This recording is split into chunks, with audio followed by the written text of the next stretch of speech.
আমার নাম রিয়া। রিয়া, বাড়ি কোথায়, জন্ম জেলা? আমার হোম ডিস্ট্রিক্ট পাবনা। পাবনাতে? আর ভাঙ্গুড়া থানা। আচ্ছা, এবং আপনি বর্তমানে বয়স কত? আনুমানিক? বর্তমানে 24। 24। পেশায় কিছু করছেন? হ্যাঁ। আচ্ছা, কি করছেন? আমি এখন বর্তমানে পুলিশ ডিপার্টমেন্টে আছি। পুলিশ ডিপার্টমেন্টে আছেন, ঠিক আছে। বলুন। আমার শুরু থেকে মনে আছে আর কি, যেখান থেকে আমরা ওইভাবে খুব একটা ধনী ফ্যামিলিও না, আবার খুব একটা যে গরিব ফ্যামিলি সেটাও না। আমার দুটা মা, আমার বড় মা মারা যাওয়ার পরে আমার মা। জি। তো সেখানে আমার ওই ঘরের 2 বোন আছে। জি। আমরা 1 ভাই 3 বোন, এই যে আমরা সর্বমোট 6 জন। আমার যে মা মারা গেছে সে অনেক ছোট রেখে, বাচ্চাদের রেখে মারা যায়।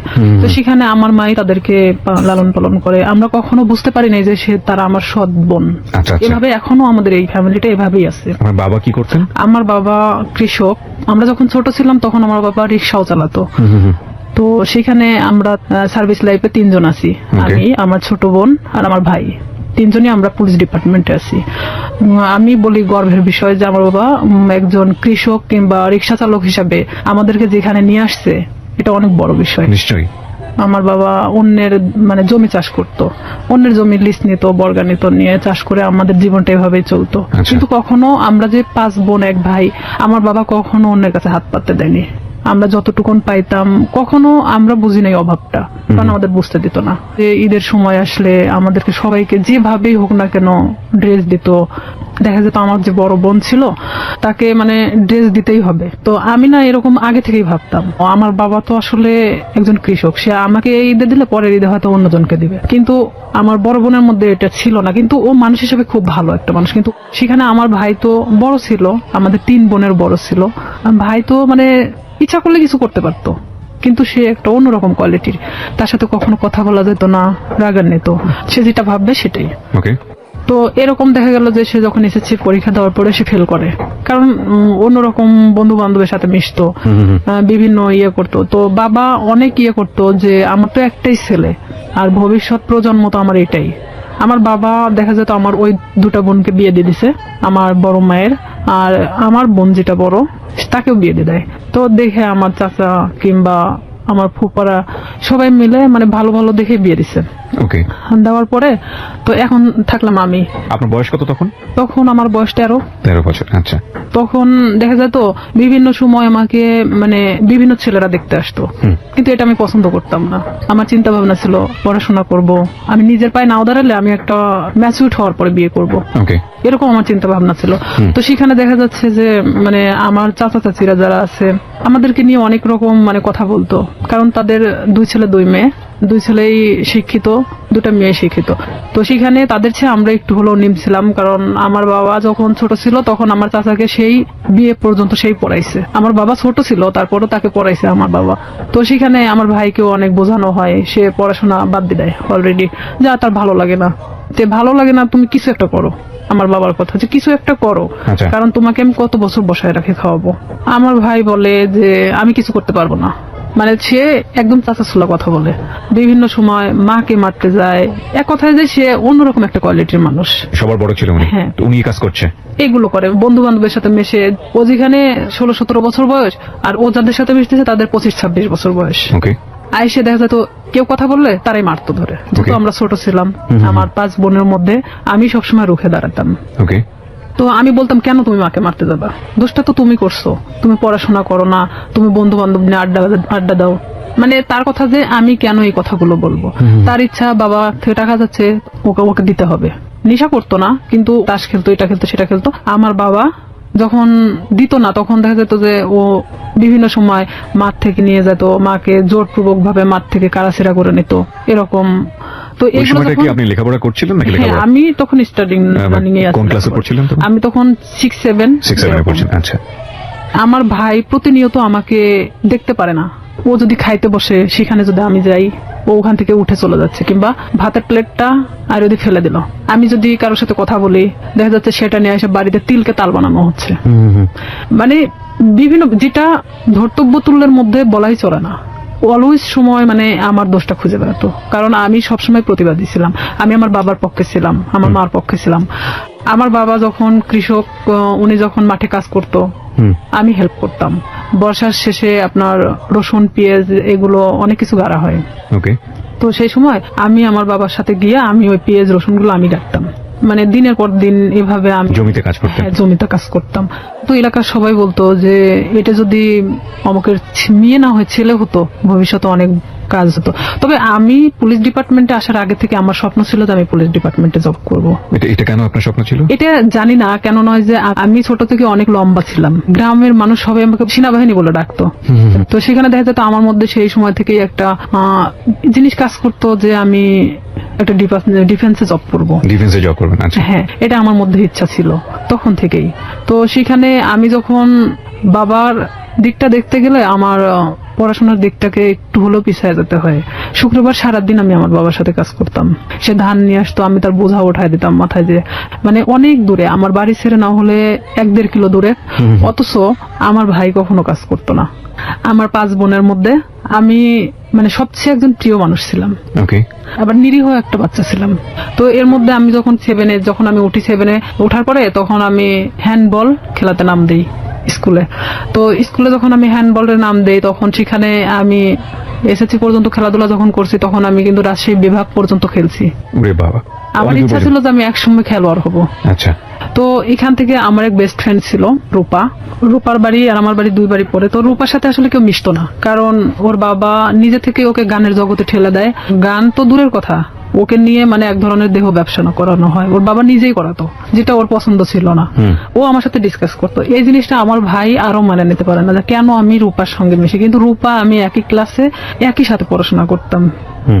বিভিন্ন সময় আমার কাছে আসতো, মানে বইয়ের জন্য কিংবা কোনো কিছুর জন্য। এটা নিয়ে আমার সাথে অনেক সিনক্রিয়েট করতো, আমারে মারতো ধরে। একদিন আমার বইগুলোই পোড়ায় দিছে, যে তোর বই পোড়ায় দিলে তাহলে তোর কাছে আসবে না সে। আমি অনেক কান্নাকাটি করি, পরে আমার বাবা আবার বই কিনা দেয়। রূপার সাথে আমি তখন গভীরভাবে মিশে যাই, যে কেন তার সাথে আমাকে মিশতে দিচ্ছে না। আমি তার সাথে মিশতে থাকি। আমি যখন 8-এ উঠবো সেই সময় রূপা হঠাৎ করে একদিন মানে ঘুমের ট্যাবলেট খায়। মানে আপনি জানতেন না ওর ঘুমের ওষুধ খাওয়ার কারণটা কি? ওর ঘুমের ওষুধ খাওয়ার কারণটা আমি জানতাম, আগে থেকে জানতাম, কিন্তু ও যে সেদিন খাবে এটা আমি জানতাম না। কারণ ওর বাবা নিজে থেকে দেখা যেত এমন মানুষকে টাকা নিয়ে তার সাথে থাকতে বাধ্য করতেছে, যেটা হয়তো একটা মেয়ের পক্ষে সম্ভব না। সে যে রূপা এই জিনিসটা পছন্দ করতো না, আর তারপর ওর বাবা এটাকে বাধ্য করতো, ওর পুরো ফ্যামিলি ওকে বাধ্য করতো। তো সেখানে ও অনেক কান্নাকাটি করতো আমার কাছে আসে। তো এর মধ্যে ও একজনকে পছন্দ করতো, নাম হলো আনন্দ। উনি ছিল হিন্দু, রূপা মুসলমান। ও একজন বিবাহিত ছেলে ছিল, ভালোবাসার প্রলোভন দেখে অনেকদিন ওকে ইউজ করছে। আনন্দ ওকে মানে ফুললি না করে দেয়, তখনও এই কাজটা করছে। তো ও যখন এই কাজটা করবে তার কিছু সময় আগেও আমার কাছ থেকে ঘুরে গেছে। ও যে 2 দিন খাইছিল না এটাও আমি জানতাম না। তো এর মধ্যে গিয়ে ও অত ঘুমের ট্যাবলেট খেয়ে নিছে। নেওয়ার পর পরের দিন সকালবেলা রূপার মা আমাদের বাড়িতে আসছে। আমার মেয়ের কি হয়েছে, আমার ভাই ওখানে বসে। তো বলতেছে ও ঘুম থেকে উঠতেছে না, ওর মুখ দিয়ে টিয়া বের হচ্ছে। আমি কিছুই জানতাম না তখন পর্যন্ত, বিষ খাইছে না ঘুমের ওষুধ খাইছে না কি খাইছে। তখন আমি চলে গেলাম ওদের বাড়িতে। যাওয়ার পরে দেখি যে হ্যাঁ, ওর মুখ দিয়ে অনেক গুলটানি বেরোচ্ছে। তখন আমি ওকে অনেক জাগানোর চেষ্টা করি, তো জাগে না। পরে আমি জানতাম না যে ও কি খাইছে। তখন ভাবতেছি যে কি আসলে হসপিটালে নিয়ে যাওয়া উচিত। ওর মা ওর বাবা কি করলো, ওকে উঠায় রাস্তায় ফেলে দিয়ে গেল, যে তোর বেস্ট ফ্রেন্ড মারা গেলে তুই দায়ী। তখন আমার ভাই তো আমার ওখানে খুব মারলো। আমার বাবা আমাকে কখনো গায়ে হাত তোলেনি। আমার বাবা অনেক বকাঝকা দিল, গাল দিল, যে কেন অনেকবার নিষেধ করা হয়েছে ওর সাথে মিশতে, কেন মিশলা। তখন আমি এটাও ভাবতেছিলাম যে আসলে আমার ভুল ছিল, কারণ সে কখন কি করে বসবে, তার লাইফে তো এতটাও ভালো মুহূর্ত নাই। তো ওই মুহূর্তের জন্য ভাবতেছিলাম। তো আবার এটাও ভাবতেছিলাম কোন মানুষের তো জীবনের কারোর সাথে ডিসকাস করা দরকার, সে নাই আমাকেই বেছে নিয়েছিল। তখন আমি অনেক কান্নাকাটি আমি নিজে থেকেও করলাম, যেহেতু আমার ভাই আমাকে মারছে। কোন ক্লাসে তখন আপনি? আমি ক্লাস তখন 8-এ। ওকে। তখন আমি অনেক কান্নাকাটি করার পরে তারপরেও আমি ওকে ছাড়তেছি না, যে ও যদি মারা যায় তাহলে তো এটা তো আমার প্রবলেম হয়ে যাবে। তো আমি আমার বাবাকে অনেক রিকোয়েস্ট করলাম, চলো আমাদের বাড়িতে নিয়ে যাই। এলাকার কিছু মানে ডাক্তার আছে, যে ওই যে সাইকেলে করে মানে ডাক্তারি করে বেড়ায়, তো ওনাকে নিয়ে আসা হলো। তখন উনি বলতেছে যে আসলে ওকে হসপিটালে ভর্তি করা উচিত, ওকে এখানে রাখলে মারা যেতে পারে। তখন আমরা নিজে থেকে তাকে হসপিটালে ভর্তি করি। তার 3 দিন পরে সে একটু স্বাভাবিক হয়। তখন আমি ওকে ওখানে জিজ্ঞেস করি, রূপা কেন তুমি এটা করছো, আর তোমার জন্য তোমার ফ্যামিলি আমাকে হ্যারেস করতেছে। রূপা ও তো তখন খুব একটা ভালো কথা বলতে পারতো না। রূপা বলতেছে যে কেন আমাকে এই ধরনের কাজ করতে বাধ্য করা হয়। তো এখানে এলাকার লোকজনও ওনাদেরকে মানে এক ঘরে করে রাখছিল, যে লোকটার সাথে এটা করা হয়েছিল সে লোকটা এসে ওর বাবা চাপ দিছিল টাকার জন্য, যে যেহেতু তার মেয়ে এটা করবে না তাহলে তো 10,000 টাকা নিছে, টাকাটা তো ফেরত দিতে হবে। যে ও যখন ঘুমের ট্যাবলেটটা খাইছে, খাওয়ার আগে অনেক মারা হয়েছিল, পুরো শরীরটা ফাটানো ছিল। ওকে। পরে ও আমাকে বলল যে দেখ আমাকে এভাবে মারছে, আমি কেন বাইসে থাকবো। তা আমি ওকে ডিরেক্টলি এভাবে বললাম যে তুই ঘুমের ট্যাবলেট কেন খালি, তুই তো বাইসে আছিস, পারলে মারা যাতিস, তো এভাবে বেঁচে থাকার সে মারা যাওয়াটা অনেক ভালো না। তো ওরা হলো 2 বোন, সেখানে আমার বাবা যদি 5টা মেয়েকে পালতে পারে, সে কেন 2টা মেয়েকে পালতে পারবে না? তার বাবার জমি আছে, কিন্তু আমার বাবার তো কোনো জমি নাই। তাকে আমি এই কথাগুলো বোঝাতে থাকি যে রূপা দেখো, তুমি নিজে থেকে এখন নিজেকে দাঁড়ানো শেখো। তো সেখানে রূপা বাড়িতে আসে, মানে ও ওখান থেকে চলে যাওয়ার সিদ্ধান্ত নেয় যে যেখানে ইচ্ছা চলে যাবে। তখন আমি বলি না, এটা অসম্ভব। আমার মাও বলে যে আমার মেয়েকে যেখানে জড়ানো হয়েছে সেখানে তো তুমি এখান থেকে চলে গেলে তখন তারা আরো পেয়ে বসবে। তুমি তোমার বাড়িতে যাও, বাড়িতে যাওয়ার পরে সবার সামনে বলো যে আমি এই ফ্যামিলিতে থাকতে চাই না, তারপরে তুমি যেখানে ইচ্ছা চলে যাও। পরে তাকে আমরা বাড়িতে নিয়ে আসি। নিয়ে আসার পরে আমার বড় চাচা, তারপরে এলাকার কিছু লোকজন, চেয়ারম্যান নিয়ে তার বাড়িতে যাওয়া হয়। যাওয়ার পরে মানে রূপা এক কথায় বলে যে আমি এগুলো করতে পারবো না, যার কারণে আমি সুসাইড করতে চাইছি। তো এখানে তো আসলে রিয়ার সাথে কোনো ইয়ে ছিল না, ও আমার সম্পর্কে জানতো এটাই। তখন ওর ফ্যামিলির সামনে, সবার সামনে যখন এই কথাটা বললো, বলার পরে তখন ওর ফ্যামিলি বলতেছে যে না, ওকে ফুসলাইছে, ও ঠিক আছে আমাকে দোষ দিচ্ছে। ও সবার সামনে বললো না, ওর কোনো দোষ নাই, আমি আজকে থেকে এখান থেকে চলে যাবো, আমার যেখানে ইচ্ছা চলে যাবো, আমি এই ফ্যামিলিতে থাকতে চাই না। তখন ও নিজের ইচ্ছায় ওর বাসা থেকে ওর কাপড় চোপড় যা ছিল নিয়ে বের হয়ে চলে যায়। তো সেখান থেকে আমি এক কথায় যে নিঃসঙ্গ হয়ে পড়ি, একা। তখন দেখা যাচ্ছে যে আমার ভাইয়ের সাথে একটা ছেলে পড়তো, ছেলেটার নাম হলো শামীম। তো এই শামীম, আমি তাকে তখন ভাই বলে ডাকতাম যেহেতু আমার ভাইয়ের ফ্রেন্ড। তো আমাদের বাড়িতে অনেক আগে থেকে উঠা বসা, সেটা আমি বলতে পারবো না যে কবে থেকে। আমি আমার মনে হয় যে জ্ঞান হওয়ার পর থেকে তাকে দেখতেছি। সে আমাদের বাড়িতে উঠা বসা করতো, আমি ওইভাবে কখনো তাকে দেখি নাই। আমি আবার কিছু জিনিস নিয়ে ভাবতাম যে আসলে আমার কিছু করা দরকার, পড়াশোনার খরচটাও বেড়ে যাচ্ছে, আর এখানে দেখা যাচ্ছে যে আমি নিজের পায়ে এখন থেকেই দাঁড়াতে চাই। তো সেখানে আমার বাসাটা আসলে প্রপার থেকে 1 কিলো ভিতরে, খুব একটা দূরে না। মাঝখানে একটা অফিস আছে, ডিশ লাইন অফিস। তো সেই ডিশ লাইন অফিসে মেয়েদেরকে নিয়োগ দেওয়া হচ্ছিল যে তারা বিল কালেক্ট করবে। তো 4,500 থেকে 5,000 টাকা বেতন হবে। আমি যদি এই কাজটা করি তাহলে দেখা যাচ্ছে যে অন্তত আমি আমার নিজেকে নিজে চালাতে পারবো, এমনকি আমি একটু হলো নিজের লাইফটাকে বুঝতে শিখবো। তো ওনারা বলতেছে যে তুমি, মানে আমাদের ফিক্সড বেতন হলো 4,500 টাকা, আমরা তোমাকে কিছু এলাকা দেবো, সেই এলাকাটা নেওয়ার পরে তুমি যদি চাও যে হ্যাঁ আমি তার চেয়ে বেশি নিতে পারবো, তাহলে তোমার বেতনটা বাড়বে। আর যদি তুমি সেই এলাকার মধ্যেই থাকো যে এর চেয়ে আমি বেশি পারবো না, তাহলে তোমার 4,500 টাকার বেশি হবে না। আমাকে সব কথা খুলে বলা হয়। প্রথম মাসটা আমি 350 কার্ড নেওয়া হয়, 4টা এলাকায় 350 কার্ড ছিল, মানে 350 ডিশ লাইন ছিল। তখন আমার তো নিজের এলাকা, প্রপার থেকে আমার বাড়ি যতটুকুন দূরে এতটুকুনের মধ্যে সবকিছু। তো একটা বাড়িতে দেখা যাচ্ছে 2-3টা করেও ডিশ লাইন থাকে। তো 350 কার্ড খুব একটা বেশি জায়গা না। আমার ভাই এটা পছন্দ করতো না, কিন্তু আমার বাবা পছন্দ করতো।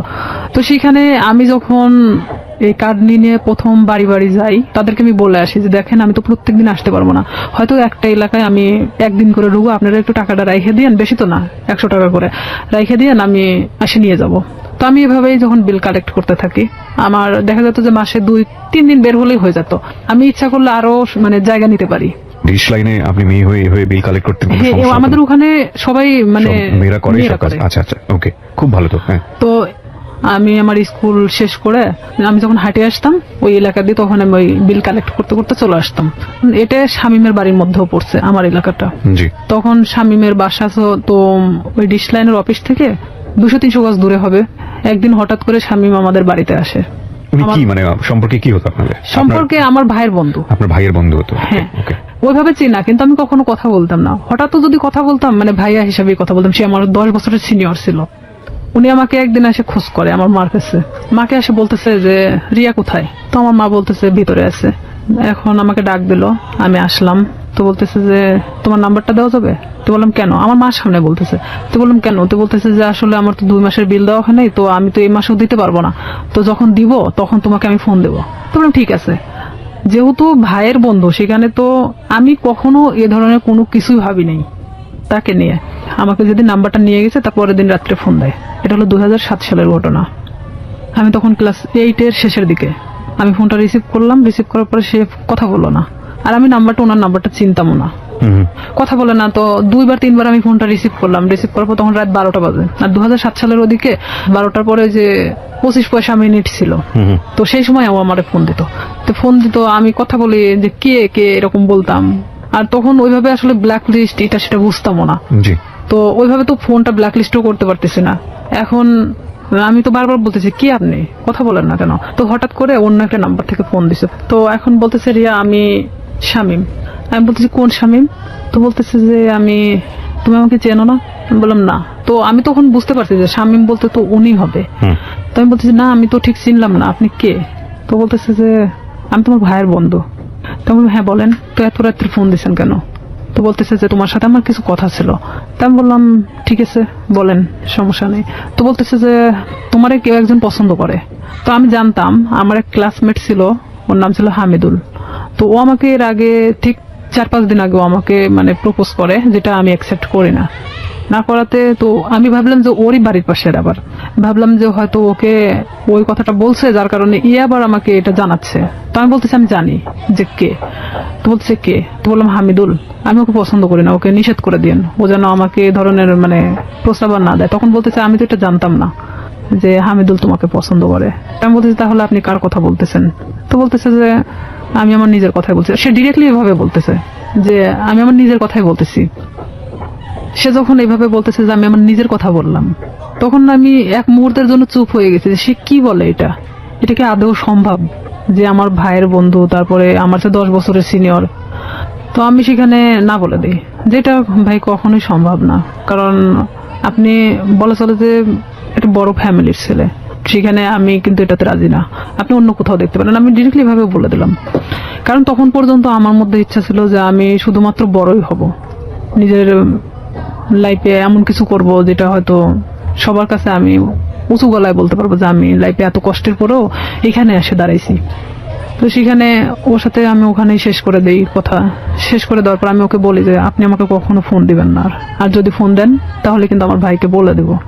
তখনও বলে যে না, বলার দরকার নেই, আমি কখনো ফোন দিব না। পরে আমিও চুপচাপ থেকে যাই, যেহেতু এটা তার আর আমার মধ্যে কথা হয়ে গেছে, আর সে তো আমাকে ফোন দিবে না বলছে। তো পরে যখন ও তার 5 দিন পরে আমারে ফোন দেয়, আমি তখন একটা এলাকাতে ছিলাম, মানে বিলটা ওঠাচ্ছিলাম, সে জি। সময় আমার ফোন দিছে অন্য একটা নাম্বার থেকে। তার যে কতগুলো নাম্বার ছিল আমি নিজেও বলতে পারি না, তার অনেক নাম্বার ছিল। সে Okay. বিভিন্ন সময় বিভিন্ন বিভিন্ন নাম্বার নাম্বার থেকে থেকে আমাকে ফোন দিত। আচ্ছা, আর বিভিন্ন ছেলেদের সাথেও কথা বলাতো, মানে হঠাৎ করে একটা অন্য কণ্ঠ। আমি যখন মানে বলতেছি কি আপনি, এটা সেটা জিজ্ঞেস করতেছি, তখন দেখা যাচ্ছে যে আবার ও ফোনটা মানে নিছে, নেওয়ার পরে বলতেছে আমি অমুক। তা আমি যখন বললাম যে আচ্ছা আপনি এরকম কেন করতেছেন আমার সাথে, পরে ও এটা নিয়ে বলতেছে যে আমি সিরিয়াস, তোমাকে পছন্দ করি। তো আমি বললাম ঠিক আছে, পছন্দ যখন করেন, এটা তো আসলে পছন্দের বিষয় হলো এমন একটা জিনিস থাকে, সেটা হলো যে কিছু জিনিস আছে যে সুন্দর, কিন্তু সেটা আমার জন্য না। ওকে, তো সেখানে আপনি একটা বড় লোক ফ্যামিলির ছেলে, আপনার সাথে সম্পর্ক হওয়া এটা আমার জন্য অনেক ওই ছিঁড়া কাঁথায় শুয়ে লাখ টাকার স্বপ্ন দেখার মতো, এটা কখনোই সম্ভব না।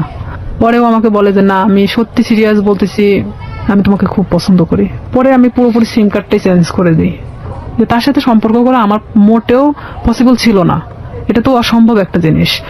তখন আমাকে নেক্সট বার সে আমার সাথে মানে বাজারে দেখা হয় যখন, তখন আমারে বলতেছে রিয়া বিলটা নিয়ে আসিও।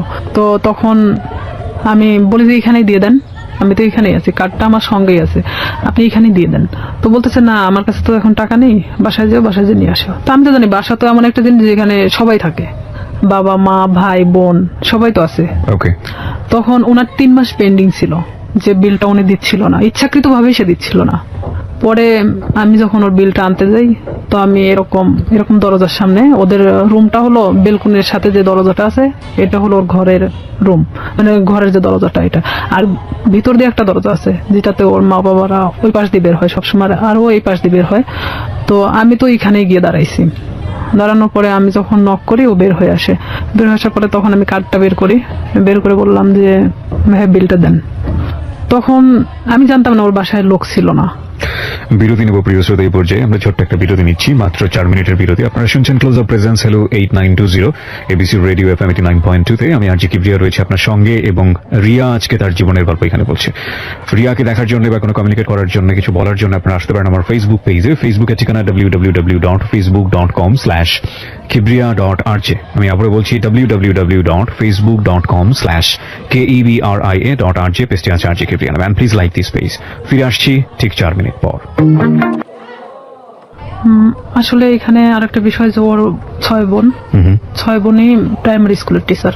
তো দেখা যায় যে 9টার পরে ওদের বাসা থেকে ওর মা ওর বাবা ছাড়া কেউ থাকে না, এটা আমি জানতাম আগে থেকেই। তো ওর এক ভাই, মানে ওকে দিয়ে 2 ভাই। ওর ছোট যে সে হলো ঢাকাতে কোনো একটা এই কম্পিউটার সফটওয়্যার ইঞ্জিনিয়ার। তো ও ওখানে বাড়িতে তো থাকে না, এখন স্বামী শুধুমাত্র একমাত্র বাড়িতে থাকে। তো আমি তো জানি অবশ্যই ওর বাবা ওর মা তো বাড়িতে আছে, জি। কারণ ওর বোনরা তো সবাই টিচার, সবাই যে যার মতো 9টার পরে বের হয়ে চলে যায়। তো এখানে আমি তো গেছি তখন 11:30 বাজে। সেদিন আমি স্কুলে যাইনি, না যাওয়া তো ওখানে গেছি। ওকে। যাওয়ার পরে এখন আমি ওর যখন ঘরে নক করি, দরজায় নক করার পর ও বের হয়ে আসে, মানে দরজার ওই ভিতর পারে আর আমি বাহির পারে আচ্ছা। দাঁড়িয়ে। তো আমি কার্ডটা তো হাতে আমার আছেই বের করানো। আমি তখন কার্ডটা ওনাকে দেখে বলি যে আপনি তো 3 মাস পেন্ডিং আছে, তো আপনি বিলটা যদি দিতেন ভালো হতো, আর না হলে ডিশ লাইন মানে ডিসকানেক্ট করা হবে। ওকে। তো এখন ও বলতেছে ঠিক আছে আমি টাকাটা নিয়ে আসতেছি। ভিতরে গেল, ভিতরে যাওয়ার পরে বের হয়ে আসলো। বের হয়ে আসার পরে আমাকে বলছে দাও কার্ডটা দাও, মানে ওখানে সিগনেচার করা হয়। তো কার্ডটা নিয়েও ভিতরে চলে গেল। তো সিগনেচার তো ওখানে দাঁড়াই করতে পারতো। জি। তারপরও ভিতরে চলে গেল, আমি কিছু বললাম না, আমি চুপচাপ ওখানে দাঁড়িয়েছি। যেহেতু আমাকে এর আগে প্রপোজ করছে, সেখানে ওর সাথে আমার ওইভাবে কথা বলার কোনো রুচিও জাগতেছে না, কিন্তু আমি একটা কাজের ক্ষেত্রে দেখা যাচ্ছে এটা আমি বাধ্য।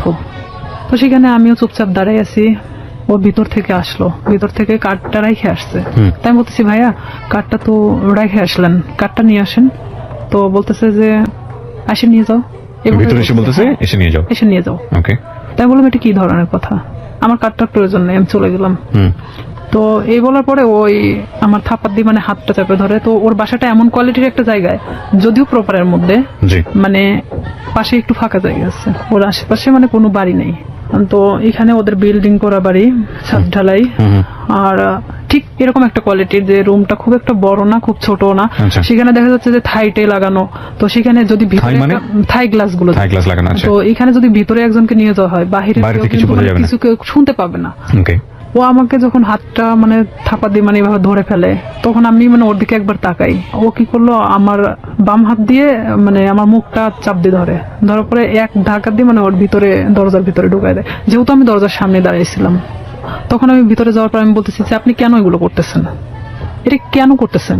আমি তো আপনাকে পছন্দ করি না, আর আপনি আমাকে মানে প্রপোজ করছেন। প্রপোজ করার মানে কি এটা যে আপনাকে সে বাধ্য মানে আপনার সাথে সম্পর্ক করতে? তো বলতেছে যে কিভাবে মানে ভালো লাগাতে হয় সেটা আমার খুব ভালো জানা আছে, আমি জীবনে যা চাইছি তাই পাইছি। তাই আমি বললাম দেখেন আপনি অনেক ধনী একটা ফ্যামিলির মানুষ, আপনি জীবনে যা চাইছেন না কেন সেটাই পাইছেন, আমি মানি সেটা। তো এইভাবে মানে আমি যখন ওর সাথে মানে বলতে থাকি কথাগুলো, কারণ আমি জানি যে বাহির থেকে কিছু শোনা যাবে না, এটা আমিও নিশ্চিন্ত ছিলাম। এক পর্যায়ে সে আমার সাথে অনেক মানে ধস্তাধস্তি করতে থাকে, করতে থাকার পরে এক পর্যায়ে সে আমার সাথে মানে খারাপ কিছু করেও ফেলে। তখন আমি একদম দিশেহারার মতো হয়ে যাই যে আসলে এটা কি হয়ে যাচ্ছে আমার সাথে, এটাকে আমার সাথে আসলে হওয়াটা উচিত ছিল। আমি তাকে তো বারবার মানে বোঝানোরও চেষ্টা করতেছি, তারপরেও তার একটাই কথা যে আমি তোকে যেভাবে হোক আমি চাই। এটাই তার বয়সে 10 বছর বড় ছিল। হ্যাঁ, আমার চেয়ে 10 বছরের বড় ছিল। আর আমি তখন বললাম তো প্রথমে অনেক আগেই বলে আসছি, আমি অনেক ভীতু কোয়ালিটির একটা মানুষ ছিলাম, আমি খুব একটা মানুষের সাথে কথা বলতে পারতাম না। আমি যে ডিশ লাইনের কাজটা করতাম, এখানেও দেখা যেত আমি অনেকের সাথে কথা বলতাম না, যাইতাম আমি কার্ডটা বের করে দিতাম, তারা টাকাটা দিত, আমি নিয়ে চলে আসতাম এরকমই, কারণ তারা টাকাটা দিতে বাধ্য। সে যখন জোরপূর্বক ভাবে আমাকে রেপ করা হয় এক কথায়, তো কমপ্লিটলি রেপ। হ্যাঁ, তো সেখানে আমি একদম দিশেহারার মতো চুপচাপ এক পর্যায়ে যে আমি নিস্তেজ, এতক্ষণ যে আমি ধস্তাধস্তিটা করতেছিলাম তখন সেই মুহূর্তের জন্য আমি নিস্তেজ হয়ে গেছি। মানে আমি এক কথা বলা চলে আমার শরীরে কোনো শক্তি নেই, যে আমি যে কি কথা বলবো এখন, আমার ভাষা জ্ঞান মানে সবকিছু শেষ সেখানেই। তো ওখান থেকে আমি কোনো রকম বের হয়ে চলে আসি। বের হয়ে চলে আসার পরে আমি আমার ব্যাগটা আনতে ভুলে যাই, কারণ আমি যে কিভাবে চলে আসছি সেটা আপনি আজও- নিজেও জানেন না। আমার মনে হয় যে আমি নিজেও আসলে বলতে পারবো না যে আমি কিভাবে ওখান থেকে আসছিলাম।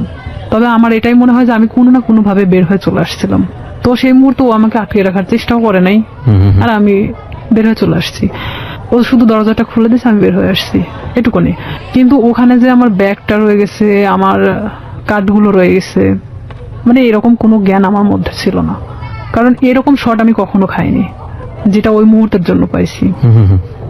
তখন আমি বাড়িতে চলে আসি ডিরেক্টলি। বাড়িতে আসার পরে আমার মা জিজ্ঞেস করে তোর ব্যাগ কোথায়।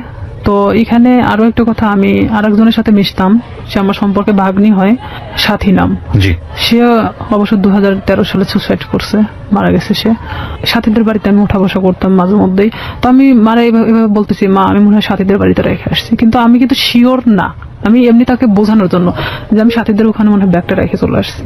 তাই আমার মা কিছু বললো না, কারণ সাথীদের বাড়ি আমার বাড়ি থেকে 5-6 বাড়ি দূরে। জি। তো সেখানে মা আমাকে আর কোনো কথা বললো না। আমি আমার রুমে চলে যাই, আমি একা এক ঘরে থাকতাম। আচ্ছা। তো আমি আমার রুমে ঢোকার পরে চুপচাপ একা একা কান্না করি, কারণ আমি এই কথাগুলো আমি কারোকে বলতেও পারতেছি না, কারণ Okay. এটা সম্ভব না। এখনকার লাইফে হয়তো সম্ভব, কারণ এখন আমরা অনেকটাই বুঝতে শিখছি, অনেকটা প্রতিবাদী হওয়া শিখছি, কিন্তু আজ থেকে 2007 সাল মানে অনেকটা দূরে ছিল। আর তখন গ্রামের মানুষ মানে এগুলো নিয়ে অনেক ভয় পেত, যে আমার সাথে ঘটে যাওয়া ঘটনা যদি আমি কারোকে প্রকাশ করি, লাইফে আমারই অনেক ক্ষতি হবে। দেখা যাবে আমাকে অনেকেই বলবে যে রেপিস্ট একটা মেয়ে, এ ধরনের ইঙ্গিত করবে। যার কারণে আমি চুপচাপ, মানে কোনো কথা না বলে কারোকে বলিনি, আমি সব নিজের মধ্যে রাখি। এভাবে যখন আমি নিজের মধ্যে রাখি, শামীম আমাকে বারবার ফোন দেয়, আমি ফোনটা রিসিভ করি না। রিসিভ না করাতে ও আমাকে প্রায় আমাদের এলাকায় এসে দাঁড়ায় থাকতো। আপনি এই যে এত বড় একটা ঘটনা ঘটে গেল, এরপরে আপনি কোথাও বিষয়টা শেয়ার করেননি কারোর না, সঙ্গে? আমি কাউকে কিছু শেয়ার করি বলেননি? নাই, কারণ আমি তো আসলে ভাবতেছিলাম যে আমি এই কথাটা কিভাবে বলবো, যাকে বলবো না কেন এটা তো বার্গেনিং হয়ে যাবে, ওকে। আর পুরো এলাকা ছাড়াই যাবে। তখন আমি কিভাবে মানুষের সামনে মুখ দেখাবো? আমার তো সুসাইড ছাড়া তো উপায় ছিল না তখন, কারণ এটা মানে একটা গ্রাম্য মেয়ের কাছে যে কতটা লজ্জাজনক। কিন্তু আমি তো একটা গ্রামে বড় হয়েছি, সেখানে আমার কাছে অনেকটাই কষ্টের জনক ছিল, কারণ সেখানে দেখা যাচ্ছে যে আপনি কিছু নাও করলে আপনার কোনো একটা ব্যাড সাইড নিয়ে তারা সবসময় গবেষণা করে, আর এটা তো অনেক একটা বড় বিষয় ছিল। তখন আমি আমার ফ্যামিলির তো কারোকে জানাই নেই, বাট এখানে আমি যে সাথীর সাথেও মিশতাম, মানে এই রূপা চলে যাওয়ার পরে আমি সাথীরও কখনো বলি নাই যে আমার সাথে এরকম কিছু একটা হয়েছে। পরে এটা যখন ঠিক 1.5 মাস পর আমি কেন জানি বুঝতে পারি যে আমার মধ্যে কোনো একটা পরিবর্তন হচ্ছে। পরিবর্তনটা এরকম, হয়তো আমার কোনো কিছু ভালো লাগে না, খাইতে মন চায় না, উঠতে মন চায় না, বসতে মন চায় না, মানে আমি একটা অন্যরকম জিনিস ফিল করতেছি। যে শরীরের ভিতরে। হ্যাঁ, Right. যেটা এক কথায় যে আমি ঘুমাইলে উঠতে পারি না, মানে খালি ঘুমাতেই মন চায়। তারপরে আমার মা জিজ্ঞেস করতো যে তুই এরকম তো ছিলে না, খাওয়া দাওয়া বন্ধ, মানে কেমন একটা অন্যরকম। তাই আমি বলতাম যে আমি তো অনেক হাঁটাহাঁটি করি, যার কারণে আমার না ঘুমালে আর উঠতে মন চায় না, আমি বুঝতে দেয় না। পরে এইভাবে যখন আমার মা তো ওইভাবে আসলে কখনো ফোর্স করে না, কারণ তারা জানতো যে এরকম কোনো কিছু কখনো হবে না। তখন আমার বড় বোন আমারে অনেকবার জিজ্ঞেস করে যে কি হয়েছে তোর, তুই একা একা থাকিস, কথা বলিস না কারোর সাথে, তো সমস্যাটা কি? বলে না কিছু সমস্যা নাই, এদিকে পড়াশোনা তো সামনে তো এসএসসি পরীক্ষা, আবার এদিকে তো আমি যে কাজটা ধরছি আমার মনে হয় না যে আমি কাজটা করতে পারবো। কারণ আমি তখন একটা জিনিস ভাবতেছিলাম যে আমি আজ বড় হতে গিয়ে অনেক ছোট হয়ে গেছি, এটাই ভাবতেছিলাম। এরপরেও আপনাকে ফোন দিয়ে বারবার ডিস্টার্ব করতো, হ্যাঁ। তাই তো? হ্যাঁ। সে বারবার আমাকে ফোন দিত, ফোন দিয়ে বলতো যে তুই কেন ফোনটা রিসিভ করিস না, এতবার ফোন দেওয়ার পর কেন রিসিভ করিস না, তুই তো গাড়ি করে বলতো। আমি বলতাম দেখেন আপনি আমাকে কেন এরকম করতেছেন, এটা করার মানেটা কি? যা হবার তা তো হয়ে গেছে, আপনি তো একটা মেয়েকে ভোগ করার দরকার ছিল, করছেন। আমি এভাবেই বলি তাকে, তাহলে আর কি দরকার? তো সে আমাকে বলে যে না, কিন্তু আপনাকে আমার এই প্রশ্নটা আবারও করতে হবে। এত বড় একটা ঘটনা ঘটে যাওয়ার পরে আপনি বাসায় শেয়ার করলেন না কেন, কাউকে জানালেন না কেন? শেয়ার করিনি আসলে, এটা আমি অনেকটা ভীত ছিলাম, যেহেতু আমার ভাই পূর্বে থেকে আমার সাথে ভালো সম্পর্ক না। এখানে যদি আমি শেয়ার করি দেখা যাচ্ছে যে অনেকটা আমার দিকেই গড়াবে। আচ্ছা। এটাও একটা বিষয় ছিল। আর একটা কথা যে সমাজ, যেটা মানুষ হয়তো আমাকে খারাপ ইন্ডিকেট করবে যে মেয়েটা এরকম হয়েছে। হয়তো আমার প্রফেশনাল লাইফে আমি যেটা হতে চাচ্ছি দিস ইজ 100% সেখানে true. আমি আমার লাইফ নিয়ে সবসময় বেশি ভাবতাম। আমাদের সোসাইটিটাই ফরচুনেটলি আনফরচুনেটলি এরকমই, আমরা কোনো ঘটনা ঘটে গেলে সেটা নিয়ে যতটা কেওয়াস তৈরি করি কেউ কখনো ভেতরে যাওয়ার চেষ্টা করি না। হ্যাঁ, এবং সেটার রিফ্লেকশন ইদানিং ফেসবুকে এত বেশি দেখা যায় যে সামটাইমস উই ফিল অ্যাশেমড, লজ্জিত হই। আমাদের আসলে প্রত্যেকটা জিনিসই একটা জিনিস কি, আমরা যে কথাটা বলি, আমরা যে কাজটা করি বা যাই করি না কেন, সেটা কিন্তু শুধুমাত্র আমি না, আমার ফ্যামিলি, আমার বেড়ে ওঠা, আমার সবকিছুকে ফোকাস করে। আর কোনো একটা মানুষের কোনো পার্টিকুলার বিষয় ধরে সে বিষয়টা নিয়ে নাড়াচাড়া করা, কাউকে খুব সোজাভাবে মন্তব্য করে দেয়া, বিশেষ করে এই যে রেপের মতো ঘটনাটা, যেটা হলে আমাদের সমাজে সবসময় মেয়েদের দিকে আঙ্গুল তোলা হয়, ভিকটিমের দিকে আঙ্গুল তোলা হয়। এবং দেখবেন যে পত্রপত্রিকায় যখন সংবাদ আসে, আমরা আমাদের সামাজিকতার কথা ভেবে ওই মেয়েটাকে আমরা সামনে আনি না, ফোকাস করি না, তার ছবি প্রকাশ করি না। কেন করি না এই কারণে সামাজিকতায় সমস্যা হবে। তার মানে আমাদের সামাজিকতা কতটা দুর্বল। একজন মানুষ, আমি সম্ভবত ইন্ডিয়াতে এরকম একটা কেস আমি দেখেছিলাম যে সে রেপড হয়েছিল এবং সে ভিকটিম বলতেছিল যে আমি কোথাও ফেস লুকাবো না, আমি টেলিভিশনে গিয়ে সাক্ষাৎকার দেবো, আমি বলবো আমার সঙ্গে এটা হয়েছে ওটা হয়েছে। আমি কেন ফেস লুকাবো? আমি তো কোনো অপরাধ করিনি। আমি বলছি না যে ইন্ডিয়ার সমাজ আমাদের চাইতে অনেক বেশি অ্যাডভান্স, বাট তার চিন্তা ভাবনাটা অনেক বেশি অ্যাডভান্স ছিল। কিন্তু বড় কথা হচ্ছে সে এতটা সাহসী পদক্ষেপ নিয়েছে, ঠিক আছে, কিন্তু এই সাহসী পদক্ষেপ কি সমাজ ভালোভাবে দেখেছে? এবং দেখে না বলেই আমরা যে মেয়েটি রেপ হয় তাকে আমরা ফোকাস করি না এবং করতে পারি না। সো যেটা বলছিলেন আপনি, তারপরে যখন আপনি যে জায়গাটায় ছিলেন যে আপনি ফ্যামিলির কাউকে বিষয়টা শেয়ার করেননি এবং আমি- আপনি শরীরের মধ্যে একটা চেঞ্জ পাচ্ছিলেন, ঘুমাচ্ছেন তো ঘুমাচ্ছেন। ছিলাম। হ্যাঁ। আবার আরেকটা কথা যে আমি আমার প্রফেশনাল লাইফটাকে নিয়ে বেশি ভাবতেছিলাম। এটা আমার ছোট থেকে স্বপ্ন ছিল পুলিশ হওয়ার। আর আমি এটা জানতাম যে কোনো মেয়ে যদি বিবাহিত কিংবা এরকম কোনো তার ঘটনা থেকে থাকে তাহলে সে কখনো পুলিশ ডিপার্টমেন্টে ঢুকতে পারবে না। হুম। বিশেষ করে আমি তো কখনো আসলে শামীমকে পছন্দ করতাম না, সে আমার সাথে যেটাই করুক না কেন। আমি ভাবছিলাম যে সাবজেক্টটা ওখানেই ক্লোজ, হুম। আমি নিজে থেকে ওখানে শেষ করে দিছি। কারণ আমার সুসাইড করার কোনো ইচ্ছা ছিল না। আমি কারোর কাছে রেপ হয়েছি তার মানে এই নয় যে আমি হারে গেছি, হুম। হুম। এটা আমার মধ্যে ছিল না যে আমি সুসাইড করব। আমি কখনো হারতে শিখি নাই, যেখানে গেছি না কেন আমি যদি কষ্ট করে হলো সেটাকে আমি অর্জন করছি। তো সেখানে দেখা যাচ্ছে আমি আমার চেঞ্জের বিষয়টা, যে আমি নিজের মধ্যে মানে কোনো কিছু ফিল করতেছি যে আমি খাওয়া দাওয়া এটা সেটা আমার খুব প্রবলেম হচ্ছে। তখন আমি নিজেই মানে এটা নিয়ে ভাবতে থাকি। তখন কেন জানি মনে হয় যে আচ্ছা শামীম তোমার সাথে এটা করছে, আর আমি আসলে প্রেগনেন্ট বিষয়টা বুঝতাম না তখনও, যে কিভাবে এটা মানে প্রেগনেন্ট হয়। জি। তখন আমি আমার পাশের বাড়ির এক ভাবিরে জিজ্ঞেস করি, আচ্ছা মানে কথায় তার সাথে আমি অনেক ফ্রি ছিলাম, জিজ্ঞেস করি যে ভাবি আমি তো অনেক কিছুতেই আসলে জানার চেষ্টা করি, তো আসলে একটা মেয়ে প্রেগনেন্ট হয় কিভাবে? তো বলতেছে বিয়ে কর তারপর বুঝবি। আমাদের সে হাসতে হাসতে এই কথা বললো। তো বললাম যে আপনি তো ভাবি, তো আপনি না বললে আমরা শিখবো কোত্থেকে? আমি আবার তাকে হাসতে হাসতে এই কথাটা বলি। তো বলতেছে যে এরকম মানে মেয়েদের তো প্রত্যেক মাসে যে ইয়াটা হয়, এটা যদি দেখা যাচ্ছে যে কারোর সাথে মানে তার হাজবেন্ডের সাথে মেলামেশা করার পরে যদি না হয় তাহলে সে প্রেগনেন্ট। তখন আমি যখন ওখান থেকে এই কথাটা শুনছি, আপনি বিশ্বাস করবেন না, আমি মনে হয় এক মুহূর্তের জন্য এই পৃথিবী ছেড়ে চলে গেছি। যে আমিও তো ঠিক 1.5 মাস হলো এরকম অবস্থাতে আসছি, আমারও তো এটা হয়নি, তার মানে কি আমি প্রেগনেন্ট? এটা আমি এখন কিভাবে এটাকে লুকাবো? কারণ এতক্ষণ পর্যন্ত যা ঘটে গেছিল সেটা লুকানো সম্ভব ছিল, বাট এটা এখন আমি কিভাবে লুকাবো? এটা কি আদৌ সম্ভব? আর তখন এক মুহূর্তের জন্য মনে হচ্ছিল যে আমার চেহারার মধ্যে একটা অন্যরকম ছাপ নামে আসে। তখন আমার ওই ভাবি বলতেছে তোর কি হয়েছে? আমি বললাম না আসলে শরীরটা কয়েকদিন ধরে ভালো লাগতেছে না, অটোমেটিক কেন জানি মনে হচ্ছে প্রেশারটা নামে গেছে। তো আমি তো ওখানে বসে পড়ি, প্রায় আমি আধা ঘন্টার মতো বসে মানে নিজে ভাবতে থাকি। আর আমার শরীরটা এত ঘামতেছিল, মানে এক কথায় যে আমি মৃত মানুষের মতো বসে আছি। তো তখন ভাবি যে এটাকে আমি কিভাবে সমাধান করব, আমি কিভাবে আমার ফ্যামিলিকে বলবো এখন, যেটা 1.5 মাস আগে ঘটে যাওয়া ঘটনা। আর এর মধ্যে কন্টিনিউ ও আমার সাথে এরকম যোগাযোগ রাখার চেষ্টা করে, কিন্তু আমি রাখি না। তখন ইচ্ছাকৃতভাবে আমি ওকে ফোন দেই ব্যাপারটা আসলে জানানোর জন্য যে এটার কি কোনো সমাধান আছে কিনা, যদি হয় নিজে থেকে সমাধান করার মতো। কারণ আমি চাই না যে আমি আমার লাইফে কখনো থেমে থাকি কারোর জন্য। তখন ওকে আমি যখন ফোন দিয়ে বলি যে শামীম আমি তো এরকম, আর এটা বিষয় তো আমি জানতামও না, তুমি তো আমার সাথে 10 বছরের সিনিয়র, তুমি যে আমার সাথে এটা করছো, যেটাই করো না কেন তুমি আমাকে বলতে পারতা যে এরকম হওয়ার সম্ভাবনা আছে, তুমি সেটাও আমাকে বলো নাই। তো এখন বলতেছে যে এখন তুই কি করবি সেটা তুই জানিস, সেটা আমি জানি না। তখন থেকে totally or SIM card of, মানে যখন আমি ব্যাপারটা ওকে জানাই তখন থেকে ওর সিম কার্ডটা টোটালি অফ করে দেয়। আমরা আরেকটা বিরতি নিচ্ছি। রিয়া, তারপর সিমটা বন্ধ। হ্যাঁ, সিমটা তখন বন্ধ ছিল। আমি অনেক চেষ্টা করি, আমি সারা রাত চেষ্টা করি, কারণ সেই ছিল একমাত্র আমার লাইফের ঘটনা জানে, যেটা তার সাথে ঘটে যাওয়া। কোনো ক্রমে যদি আমাকে এটা থেকে মানে রেহাই দিত, তাহলে হয়তো আমি আমার সামনের লাইফটা হয়তো ভালোভাবে কাটাতে পারতাম। কারণ আমি গ্রাম্য মেয়ে হিসেবে আমি এটা কখনোই মানে ফ্ল্যাশ করতে পারতেছিলাম না, এটা আমার কখনো সাহসে কুলায় উঠতেছিল না। ওকে। যখন ওকে আমি বারবার ফোন দিতে থাকি, ওর ফোনটা সুইচ অফ তো সুইচ অফে, কোনো প্রকার ওকে আমি যোগাযোগ করতে পারতেছি না। তখন আমি ভাবলাম যে কোনো ভাবে এটা আমাকে পদক্ষেপ নিতে হবে।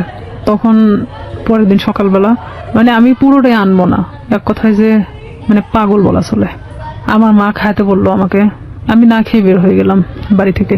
হসপিটালের সামনে বসে আছি, কিছু ডিসপেন্সারি আছে, সামনে বসে আছি। ওখানে বসে বসে ভাবতেছি যে আসলে কি করা যায়। ভাবলাম যে আচ্ছা, এটা আমি টেস্ট করাই নেই আগে, যে আসলে কি আমি প্রেগনেন্ট কিনা।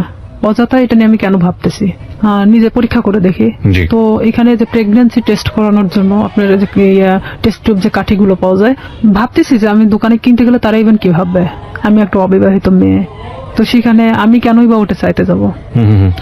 আর যেহেতু আমার এলাকার লোক সবাই, তো সেখানে আমি গিয়ে বলতেছি দোকানদারকে, এমন ভাবে বলতেছি যে ওটা আসলে আমার না। তখন আমি বলতেছি, আঙ্কেল একটা ওই টেস্ট টিউব ওই কাঠিগুলো দেন তো। তো বলতেছে কার জন্য? তো বললাম আমার এক চাষির জন্য। বলতেছি একটু তাড়াতাড়ি দেন। মানে এমন আমি উৎসাহী দেখাচ্ছিলাম যে আমি আসলে এটার প্রতি কোনো চিন্তা করতেছি না, জাস্ট আমাকে কেউ কিনতে দিচ্ছে এরকম ভাব। তো আমি ওটা নিয়ে বাড়ি চলে আসি। বাড়িতে আসার পরে আমি বাথরুমে গিয়ে আমি টেস্ট করাই। টেস্ট করানোর পরে দেখি যে হ্যাঁ আমি প্রেগনেন্ট। আমি মানে নিশ্চিন্ত সেখানে, প্রায় মানে আমি আর উঠে দাঁড়াতে পারতেছি না। যতটা মানে এটা নিয়ে নিশ্চিন্ত হচ্ছি, এতটা মানে আমি নিজে থেকে মানে নর্মাল হয়ে পড়তেছি। যেহেতু আমি এটা নিশ্চিত হতে পারছি, এখন এটাকে কিভাবে সমাধান করতে হবে সেটা ঠিক আমাকেই করতে হবে। আমি যে দোকান থেকে ওটা নিছি, তো ওই দোকানে গিয়ে আমি বললাম যে আঙ্কেল, মানে যার জন্য ওইটার কাঠিটা নেওয়া হয়েছিল আমার সে চাচি হয়, তো ওনার তো 1 বছরের একটা বাচ্চা আছে। তো আসলে এটা সত্যি যে আমাদের চাচিমার 1 বছরের একটা বাচ্চাও ছিল। আমি বলতেছি ওনার তো 1 বছরের একটা বাচ্চা আছে, তো উনি আবার তো প্রেগনেন্ট, তো উনি এটাকে অ্যাবর্শন করাতে চাচ্ছে। তো বলতেছে কয় মাস? তো বললাম যে সঠিক তো আমি জানি না। তো বলতেছে যে তুমি শুনে আসিও, তাহলে সেই অনুযায়ী মানে বলা যাবে। তো আমি সেই মুহূর্তের জন্য ভাবলাম যে আসলে এটা আমার একদিন ওয়েট করাটা উচিত, যেহেতু এখানে পুরোটা আমি নিজেকে এড়ানোর চেষ্টা করতেছি। জি। পরের দিন সকালে আবার যাই, যাওয়ার পরে বলতেছি যে আমার কাছে বলা হয়েছে 1.5 মাস। তো বলতেছে যে 1.5 মাস হলে আসলে এইভাবে তো এগুলো খুব সেন্সিটিভ একটা জিনিস, অনেক রিস্কি হয়ে যায়। তো থাক না, 1 বছরে যেহেতু বাচ্চা আছে, এটা থেকে যাক, সমস্যা কি। তা আমি বলতেছি আসলে আমার চাচাও তো খুব একটা ভালো দেখে না, তো ওই ক্ষেত্রে আসলে চাচি চাচ্ছে না যে বাচ্চাটা রাখুক। তো এখানে আমি বলতেছি না, আসলে আমাকে তো খুব জোর করে বলছে যে বাচ্চাটা সে রাখবেই না। তো সেখানে যদি আপনি পারতেন ওষুধটা দিলে উপকার হতো। তো আমি আসলে সেভাবে উৎসাহ দেখাচ্ছি না, কারণ এখানে দেখাতে গেলে দেখা যায় যে নিজেরটা একটু মানে বেশিটা বাড়ায় আসে।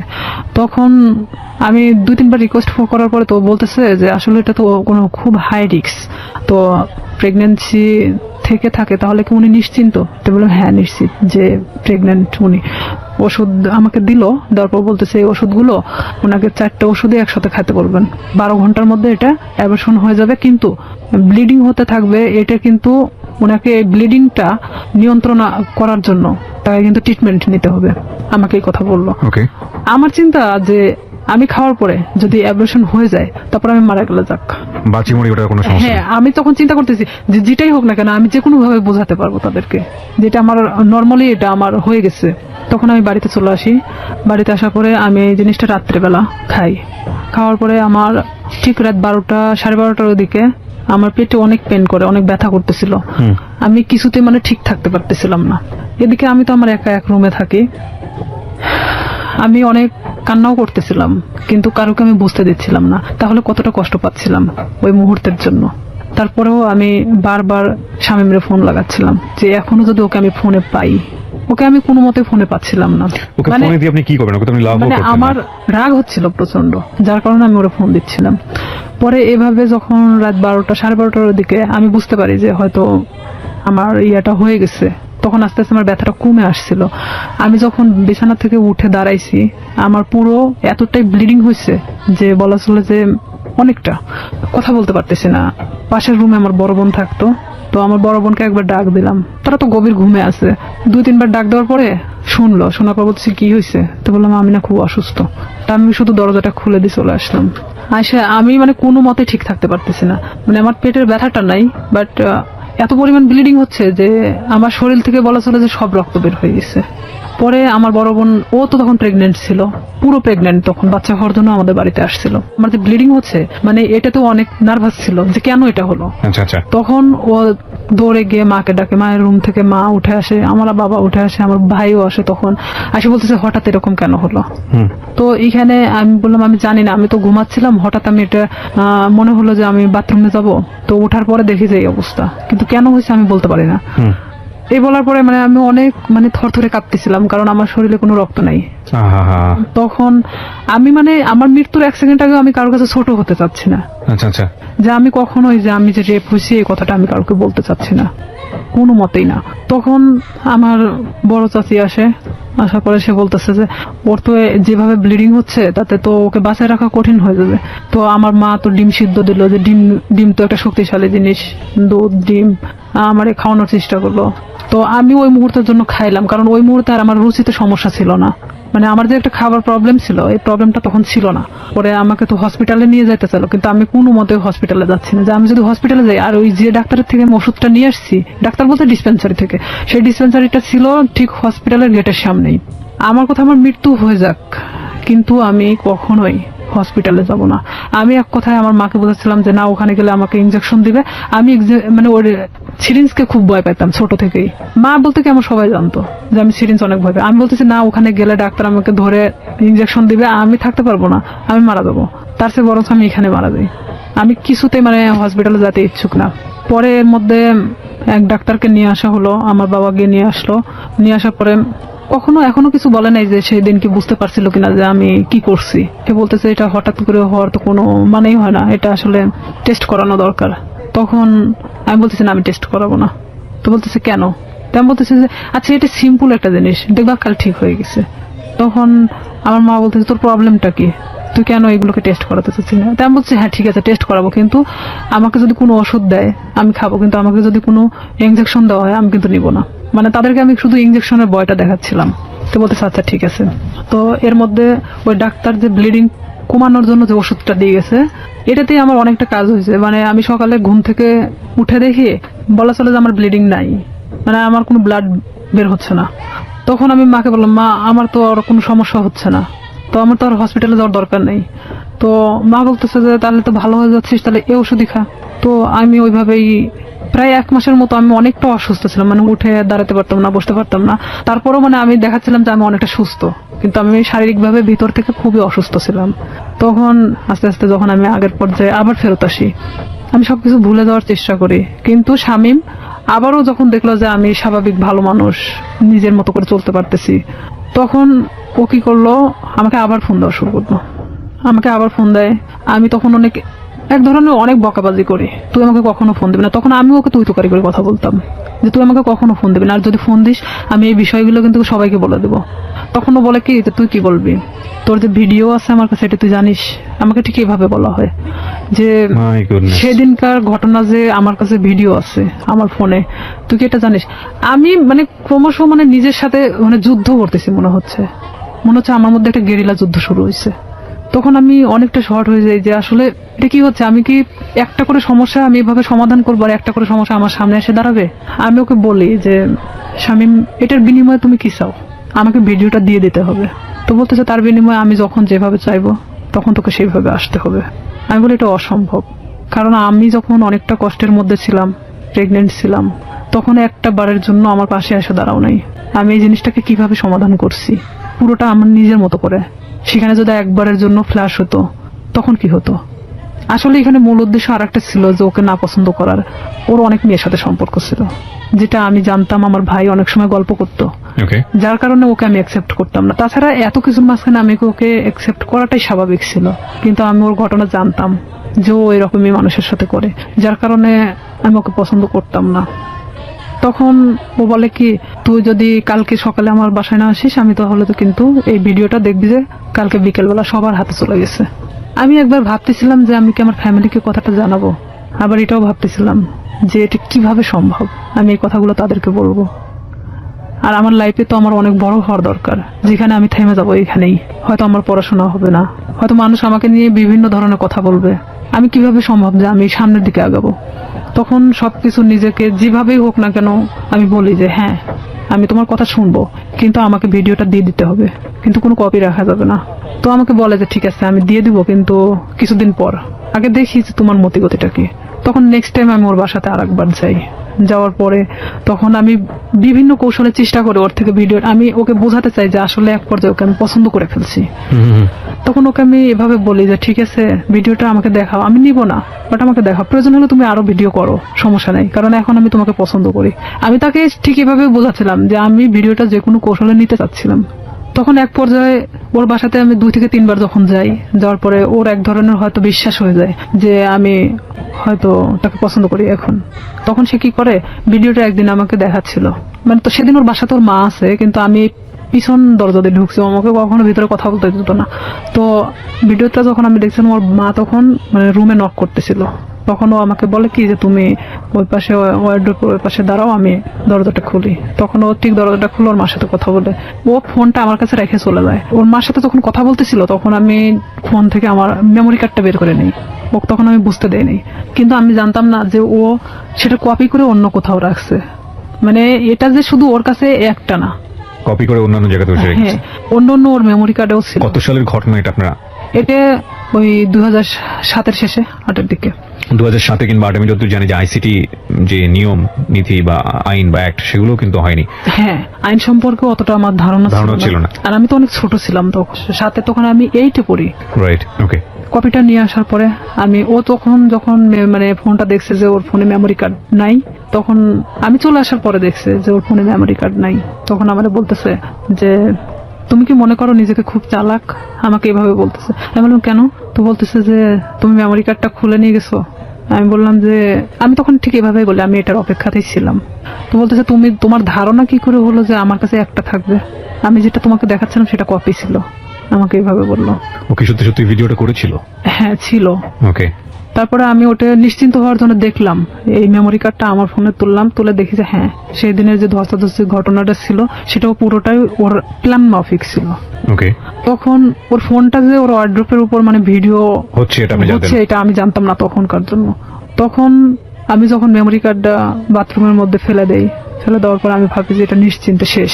কিন্তু যখন আমাকে ফোন দিয়ে কথাগুলো বলা হয় যে তুই কি জানিস যে এটার আর একটা কপি আছে, তখন আমি না অনেকটা আবার হয়ে যায় যে আমি এখন এর প্রতি আবার কিভাবে বিশ্বাস ধরাবো। আর না হলে তো সে আমাকে এভাবেই ব্যবহার করতে থাকবে সারাটা জীবন। কারণ তখন আমি বলতাম যে তাহলে তুমি আমাকে বিয়ে করো, যেহেতু তোমার আমাকে দরকার, তাহলে তো আমি তোমাকে ছেড়ে চলে যাচ্ছি না। দেখুন, একটা মানুষ তার সামাজিক সম্মান বাঁচানোর জন্য কত বড় কত ভয়াবহ রকমের রিস্ক নেয়, অথচ আমরা একটা মানুষের সুযোগ পেলেই তার সামাজিক সম্মানকে জেনে না জেনে কিভাবে ক্ষতিগ্রস্ত করি। আমরা ফিরে আসবো প্রিয় শ্রোতা, মাত্র 4 মিনিটের বিরতি নিচ্ছি। 4 মিনিট পরে এই জীবন গল্পে আবারও ফিরছি, আশা করছি আমাদের সাথেই থাকবেন। ছিলাম রিয়া, আপনি যেটা বলছিলেন যে আপনি জানতে পারলেন যে আরো একটি কপি ওর কাছে আছে। হ্যাঁ, আমি তখন এটাই ভাবতেছিলাম যে তাহলে ওর প্রতি আমি আবার কিভাবে এই জিনিসটা বিয়ে করার প্রস্তাব দেই। তখন ও এরকম বলে যে না আমি পড়াশোনা করতেছি, তো এখন তো বিয়ে করা সম্ভব না, ফ্যামিলি থেকেও তো এখন বিয়ে দিবে না, বিয়ে করার দরকার নেই, তাহলে আমাকে কিসের দরকার, আমরা এভাবে সম্পর্ক চালায় যাই, সময় হলে বিয়ে করে নিব, এই কথা বলে। আমি বলি না, এটাতে আমি থাকতে পারবো না এভাবে, কারণ তুমি যখন চাইবা তখন আমি যাব, আর এভাবে আমারও তো একটা জীবন, আমি না কোনো সময় তো ধরা পড়ে যেতে পারি, আমার পড়াশোনা আছে। তখনও বলতেছে যে তুমি তোমার মতো চলবা, জাস্ট মাঝে মধ্যে আমার সাথে দেখা করবা। আমি তখন রাজি হই না, যে তাহলে আমাকে ছেড়ে দাও এখান থেকে।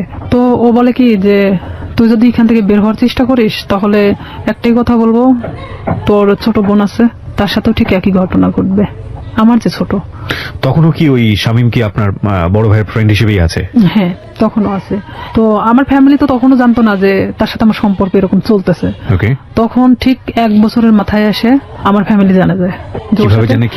কিভাবে জানলো, মানে আমি যে ফোনে কথা বলতাম, শামীমের নাম্বারটা আমার ফোনে অন্য নামে সেভ করা ছিল, একটা মেয়ে নামে সেভ করা ছিল, মেয়েদের নামে।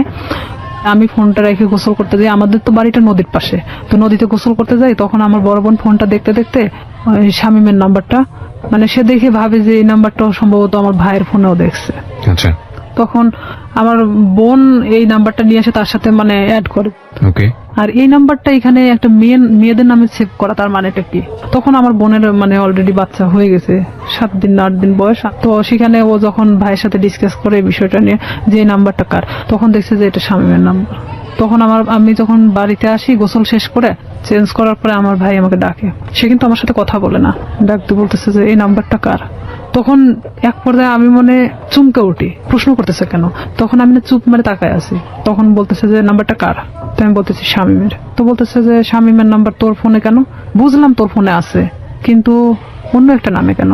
তখন মানে আমি কোনো কথা বলতে পারি না, চুপচাপ দাঁড়ায় আছি। আমার ভাই আমার একটা থাপ্পড় মারে, এমন ভাবে মারে আমার এই গালটা ফাটে রক্ত বেরো যায়। বড় ভাই? হ্যাঁ। তখন আমার মা ধরার পরে বলতেছে যে মারামারি বাদ দিয়ে আসলে ঘটনাটা কি হয়েছে সেটা জানে। রাইট। তখন আমার মা আমাকে জিজ্ঞেস করলো যে তার সাথে তোর কিসের সম্পর্ক। তো আমি তাদেরকে বললাম যে সে আমাকে পছন্দ করে, আমিও তাকে পছন্দ করি। ঠিক ব্যাপারটা নর্মালি বলে দিলাম। আসলে কি পছন্দ করতেন?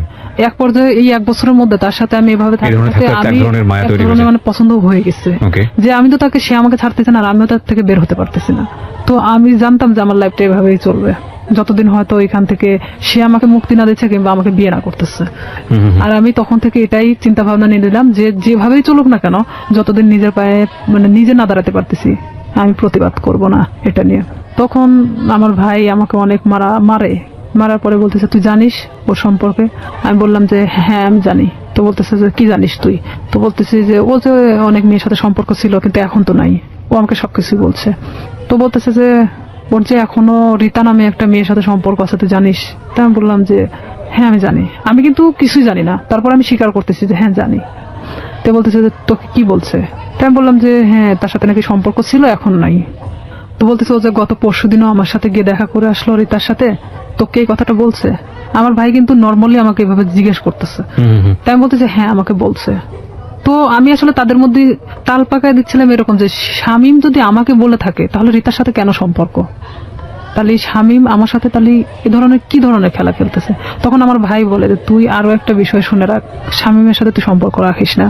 যতই আমি তোকে মারধর করে যাই করি না কেন, তারপরেও তুই আমার বোন। ও আমাকে মারার জন্য তোকে বেছে নিছে। আমি বললাম কেন? তো বলতেছে যে একটা বিষয় নিয়ে ওর সাথে আমার গন্ডগোল হয়েছে, যার কারণে ও আমাকে এমন ভাবে মারতে চাচ্ছে যেটা মৃত মানুষের চেয়েও অন্যরকম একটা ইয়া। তো এখন আমি বলতেছি যে হ্যাঁ সেটা বিষয় আমি জানি। মানে এক কথায় আমি সবকিছু স্বীকার করতেছি যে আমি জানি। তখন এক পর্যায়ে আমি শুয়ে শুয়ে এটা ভাবতে থাকি যে আসলে আমার ভাইয়ের সাথে কি ঘটছে তার। তখন আমি শামীমরে ফোন লাগাই বলি শামীম ভাইয়ের সাথে তোমার প্রবলেমটা কি? তো বলতেছে কি না তো কোনো প্রবলেম নাই। তাই আমি বললাম যে ভাই তো তোমার আমার বিষয়ে জানে গেছে, তো এইখানে এখন আমার মনে হয় যে বলে দেওয়াটা উচিত সবকিছু। তো বলতেছে যে না বলো না, এখানে সমস্যাটা হলো কি আমি তো পড়াশোনা করি, এখন যদি আমি তোমাকে বিয়ে করি, ও তখন এখন এক ধরনের নর্মালি কথা বলতেছে, তোমাকে যদি আমি এখন বিয়ে করি তাহলে আমাকে কিন্তু গার্মেন্টসে থাকা ছাড়া উপায় হবে না, কারণ আমার ফ্যামিলি তোমাকে কখনোই মানে নেবে না। তারা চায় যে তার ছেলেকে বিয়ে দিবে একটা চাকরিজীবী মেয়ের সাথে। আমার রাগ ওঠে একটু যে তুই জানিস যে তোর ফ্যামিলি তোকে আমার সাথে বিয়ে দিবে না, এটা আমিও জানতাম, তাহলে আমার সাথে এটা করার দরকার ছিল কি? এক পর্যায়ে তার সাথে আমার অনেক রাগারাগি হয়। এটা 2008 সালের ঘটনা। তারপরে শামীম এক পর্যায়ে আমার সাথে একটা ব্রেকআপ সৃষ্টি করে। সে চাচ্ছিল যে আমি তার থেকে দূরে সরে যাই, আর আমিও তখন এক পর্যায়ে চাচ্ছিলাম যে আমি যে কোনো মূল্য ওকে চাই। সে আমার জীবনটাকে নিয়ে কিভাবে খেলতে পারে না, কারণ আমার ফ্যামিলি তখন জেনে গেছে যে তার সাথে আমার সম্পর্ক চলতেছে। তখন এক পর্যায়ে আমি আমার ফ্যামিলির সাথেও যুদ্ধ করি, আর এদিকে ও আমাকে কিন্তু যতটাই ভালোবাসুক না কেন আমার ফ্যামিলি থেকেও দূরে সরাই দিছে। দেখা যাচ্ছে আমার ফ্যামিলির বিষয়ে অনেক কথা বলে যে তোমার ভাই আমার থেকে দূরে সরানোর জন্য তোমাকে এই ধরনের হয়তো খারাপ কথা বলে আমার সম্পর্কে। তো আমি দেখতাম যে অবশ্যই আমার ভালোবাসার সম্পর্ক ফাটল ধরানোর জন্য তারা হয়তো এই ধরনের তার খারাপ বিষয়গুলো তুলে ধরে। তো এক পর্যায়ে আমার ফ্যামিলির সাথে কথা বলা বন্ধ করে দেই আমি। 2011 সালে ওর সাথে আমার ফুললি ব্রেকআপ হয়ে যায়। ওর সাথে আমার কোনো প্রকার যোগাযোগ নেই। আর হঠাৎ করে ও ফোনটা নক করে দিছে, কোনোভাবে খুঁজে পাওয়া যাচ্ছে না, আমি অন্তত ওকে খুঁজে পাচ্ছি না। এক পর্যায়ে এলাকার এর মধ্যে সবাই জানে গেছে যে শামীমের সাথে আমার সম্পর্ক, কিন্তু এই যে পূর্বে যে ঘটনাটা, যে সম্পর্কটা সৃষ্টি হলো কোথা থেকে, এটা কিন্তু কেউই জানতো না। ব্রেকআপের পরে আমি দিশেহারা হয়ে যাই যে আমি এখন কি করব। তখন এর মধ্যে 2010 সালে তো আমি এসএসসি পাস করছি। অলওয়েজ সময় নিয়োগপত্র দেখে থাকি যে কখন কোথায় নিয়োগ দিচ্ছে। এক পর্যায়ে দেখি যে হ্যাঁ পুলিশের নিয়োগ দিচ্ছে, কিন্তু আমার বয়স হয়নি, 18 বছর পূর্ণ হয়নি। দিশেহারার মতো আমি একজন ঘুরি, এবং ঘুরতে ঘুরতে এক পর্যায়ে আমি ভাবি যে না, আমার একমাত্র এখন বাঁচার উপায় আমার নিজেকে চালানোর মতো একটা লাইফ তৈরি করতে হবে। জি 2012 সালের সেপ্টেম্বরের দিকে একটা নিয়োগ হয় পুলিশ ডিপার্টমেন্টে। এর মধ্যে কিন্তু শামীমের সাথে আমার কোনো প্রকার যোগাযোগ নেই, কোনো প্রকার সম্পর্ক নাই আর। ওকে, কিন্তু মনের মধ্যে ভয়টা কাজ করে, না জানি কখন ভিডিওটা পাবলিশ করে দেয়, তাই কি? নাকি ও ভিডিওটা? হ্যাঁ, ভিডিওটার বিষয়টাও ছিল। আর একটা কথা যে এক পর্যায়ে আমি ওকে ভালোবেসে ফেলছিলাম। আর একটা বিষয় যে আমার এটা চিন্তা ছিল যে তুই যদি ভিডিওটা ফ্ল্যাশ করিস অন্তত আমি তোর গলায় ঝুলে যাব। আমি জানতাম যে তারপরে পাবলিসিটিতে এটা দেখাবে না। ঠিক আছে, তো ওর গলায় ঝুললে আমার কোনো আপত্তি নাই, ও যদি হ্যাঁ, পরে তো তখন তো করবে। আমি পুরোটাই এখন ওর গলায় ঝুলার জন্য Okay, মানে okay. প্রস্তুত। So, এই জন্যই বলি জীবন নাটকের চেয়েও নাটকীয়। আমরা যে সরল রৈখিক চিন্তাটা করছিলাম, চিন্তা করে দেখুন এই যে ভিডিওটা নিয়ে স্বাভাবিকভাবে আমাদের যে চিন্তাটা এবং এই চিন্তার সাথে ওর চিন্তারও একটা মিল আমরা পাচ্ছিলাম, কিন্তু কিভাবে এটা টুইস্ট করলো। হিন্দি সিরিয়াল আসলে দেখার দরকার নাই। আমার মনে হয় যে নিজের এক একটা এরকম জীবন গল্প যদি জানা যায়, এটা সিরিয়ালের চেয়ে অনেক ভয়াবহ কিছু। ওকে, এটা ভাবতেছি যে ওর গলায় ঝুলে দেবো। তখন ও চাচ্ছে কি যে ভিডিওটা আমি কখনো ফ্ল্যাশ করবো না। ও নিজেই মানে ভিডিওটাকে শেষ করে দিছে, এমনকি আমার নাম্বার টাম্বার সবকিছু ওর থেকে শেষ করে দিছে। এক পর্যায়ে ওর নাম্বার টাম্বার যখন সব চেঞ্জ করে নিছে তখন তো ওর সাথে কোনো যোগাযোগের কোনো ইয়ে নাই আমার। আমি তখন দিশেহারা একটা ইয়ে যে আমাকে এখন আমার লাইফের দিকে আগাতে হবে, যেভাবে হোক আমি একটা সরকারি চাকরি করব। 2012 সালে যখন এই সেপ্টেম্বরের দিকে এই নিয়োগটা হয়, আমার ভাই চাচ্ছিল না যে আমি পুলিশ ডিপার্টমেন্টে আসি, কারণ ও অনেক আগেই কিন্তু ডিপার্টমেন্টে যোগদান করছে। আমার ভাই না চাওয়ার কারণ একটাই, সে চাচ্ছিল যে আমি যদি পুলিশে ঢুকি নিশ্চিত আমি শামীমকে বিয়ে করব। আচ্ছা আর আমার ভাই কোনো মতেই শামীমকে মানে নিতে পারতেছিল না। তাতে আমাকে ত্যায্য করতে তারা রাজি আছে, কিন্তু শামীমকে কোনো মতে তারা মানতেছে না, কারণ ও এর আগেও আমার ভাইয়ের জানা মতো অনেক মেয়ের সাথে এই ধরনের ঘটনা ঘটাইছে। কিন্তু আমার সাথে কি ঘটনাটা ঘটছে এটা তো আমার ফ্যামিলির এমনকি কেউই জানতো না। তখন আমার বাবাকে বললাম যে অমুক দিন তো নিয়োগ, তা আমি তো দাঁড়াতে চাচ্ছি। তো আমার বাবা বলতেছে যে আমার ভাই নাম তো বলতে পছন্দ করে না, আর এটা যদি আমি দাঁড়াতে সম্মতি দেই তাহলে দেখা যাবে যে এটা নিয়ে অনেক বাড়িতে এক ধরনের মারামারি শুরু হয়ে যাবে। তাই আমি বললাম যে যা হয় হবে, আপনি যদি আমাকে টাকা দেন দিবেন, না দিলে আমি এমনিতেই যাব, কারণ আমার তো কোনো লোক ধরা নাই, আমি শুধু যাবো এই টাকাটাই চাচ্ছিলাম। তখন আমার বাবা আমাকে 2000 টাকা দেয়, আমি ওই টাকা নিয়ে পাবনা চলে যাই দাঁড়াতে। এক ইয়েতে আমাকে সিলেক্ট করে, কারণ আমি 5 ফিট 9 ইঞ্চি আর আমি একটা স্ট্রং বডির মানুষ। তো দেখার পরে আমাকে সবার পিছন থেকে নিয়ে যাওয়া হয়, ওখানে মাপে ওয়েটে সবকিছু দেখে আমি ঠিক হই। মেডিকেলেও দেখা যাচ্ছে আমার কোনো প্রকার সমস্যা নাই। যাই হোক, চাকরিটা হয় আপনার শেষ হ্যাঁ, পর্যন্ত? হয়। তারপরে আমার চাকরিটা হয়, ওখান থেকে আমি বাড়িতে আসি। বাড়িতে আসার ঠিক আধা ঘন্টা 1 ঘন্টা পরে আমার ফোনে ফোন আসে একটা আনোয়ার নাম্বার থেকে। ফোন আসার পরে ওটাই ছিল শামীমের নাম্বার। তখন শামীম আমাকে বলতেছে যে শুনলাম তোমার নাকি চাকরি হয়েছে। তাই আমি বললাম হ্যাঁ। তো আমি বললাম যে এতদিন পর আমাকে আবার খোঁজ দেওয়া।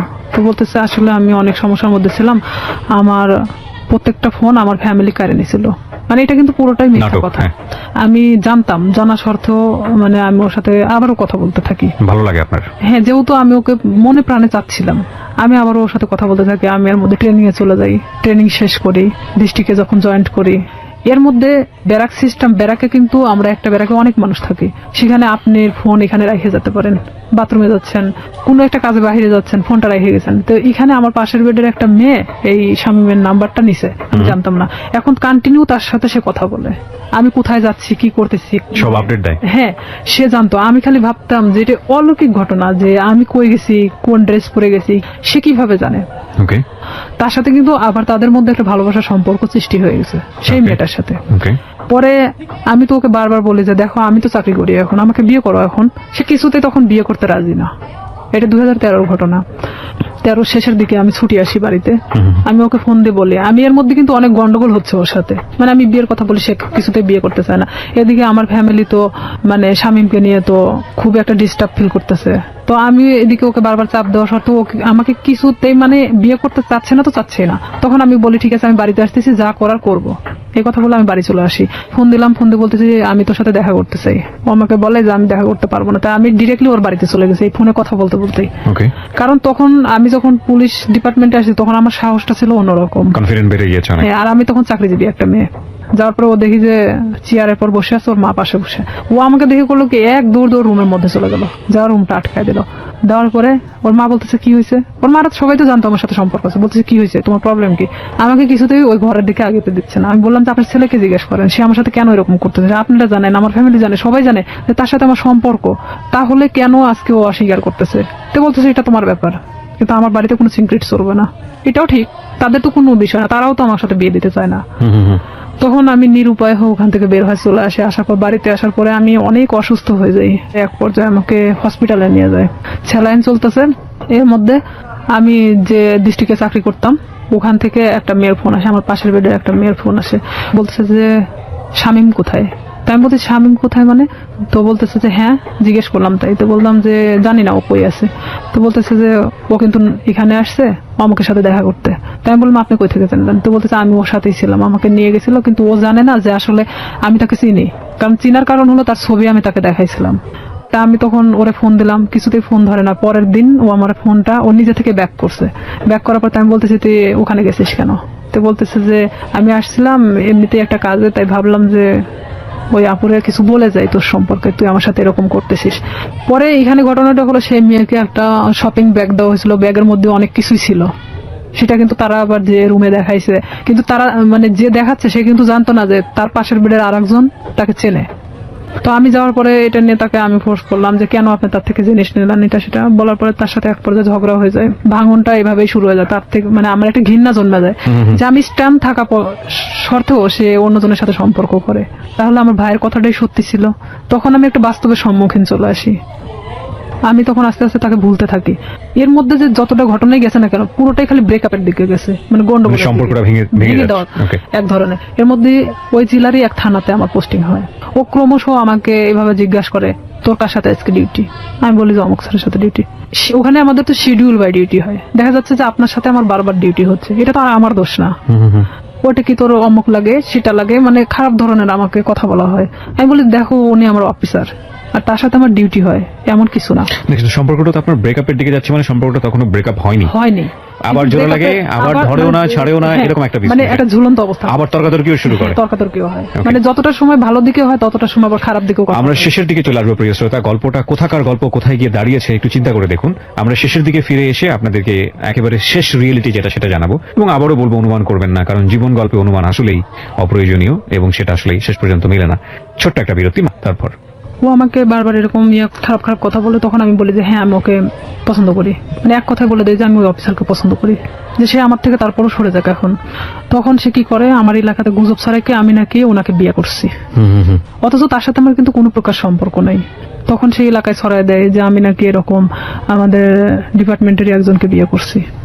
এই লোকও আস্তে আস্তে এই জিনিসটা জানা যায় যে সে এরকম বিয়ে করতেছে, কারণ তার সাথে আমি অনেক বিষয় নিয়ে ডিসকাস করতাম আগে থেকেই।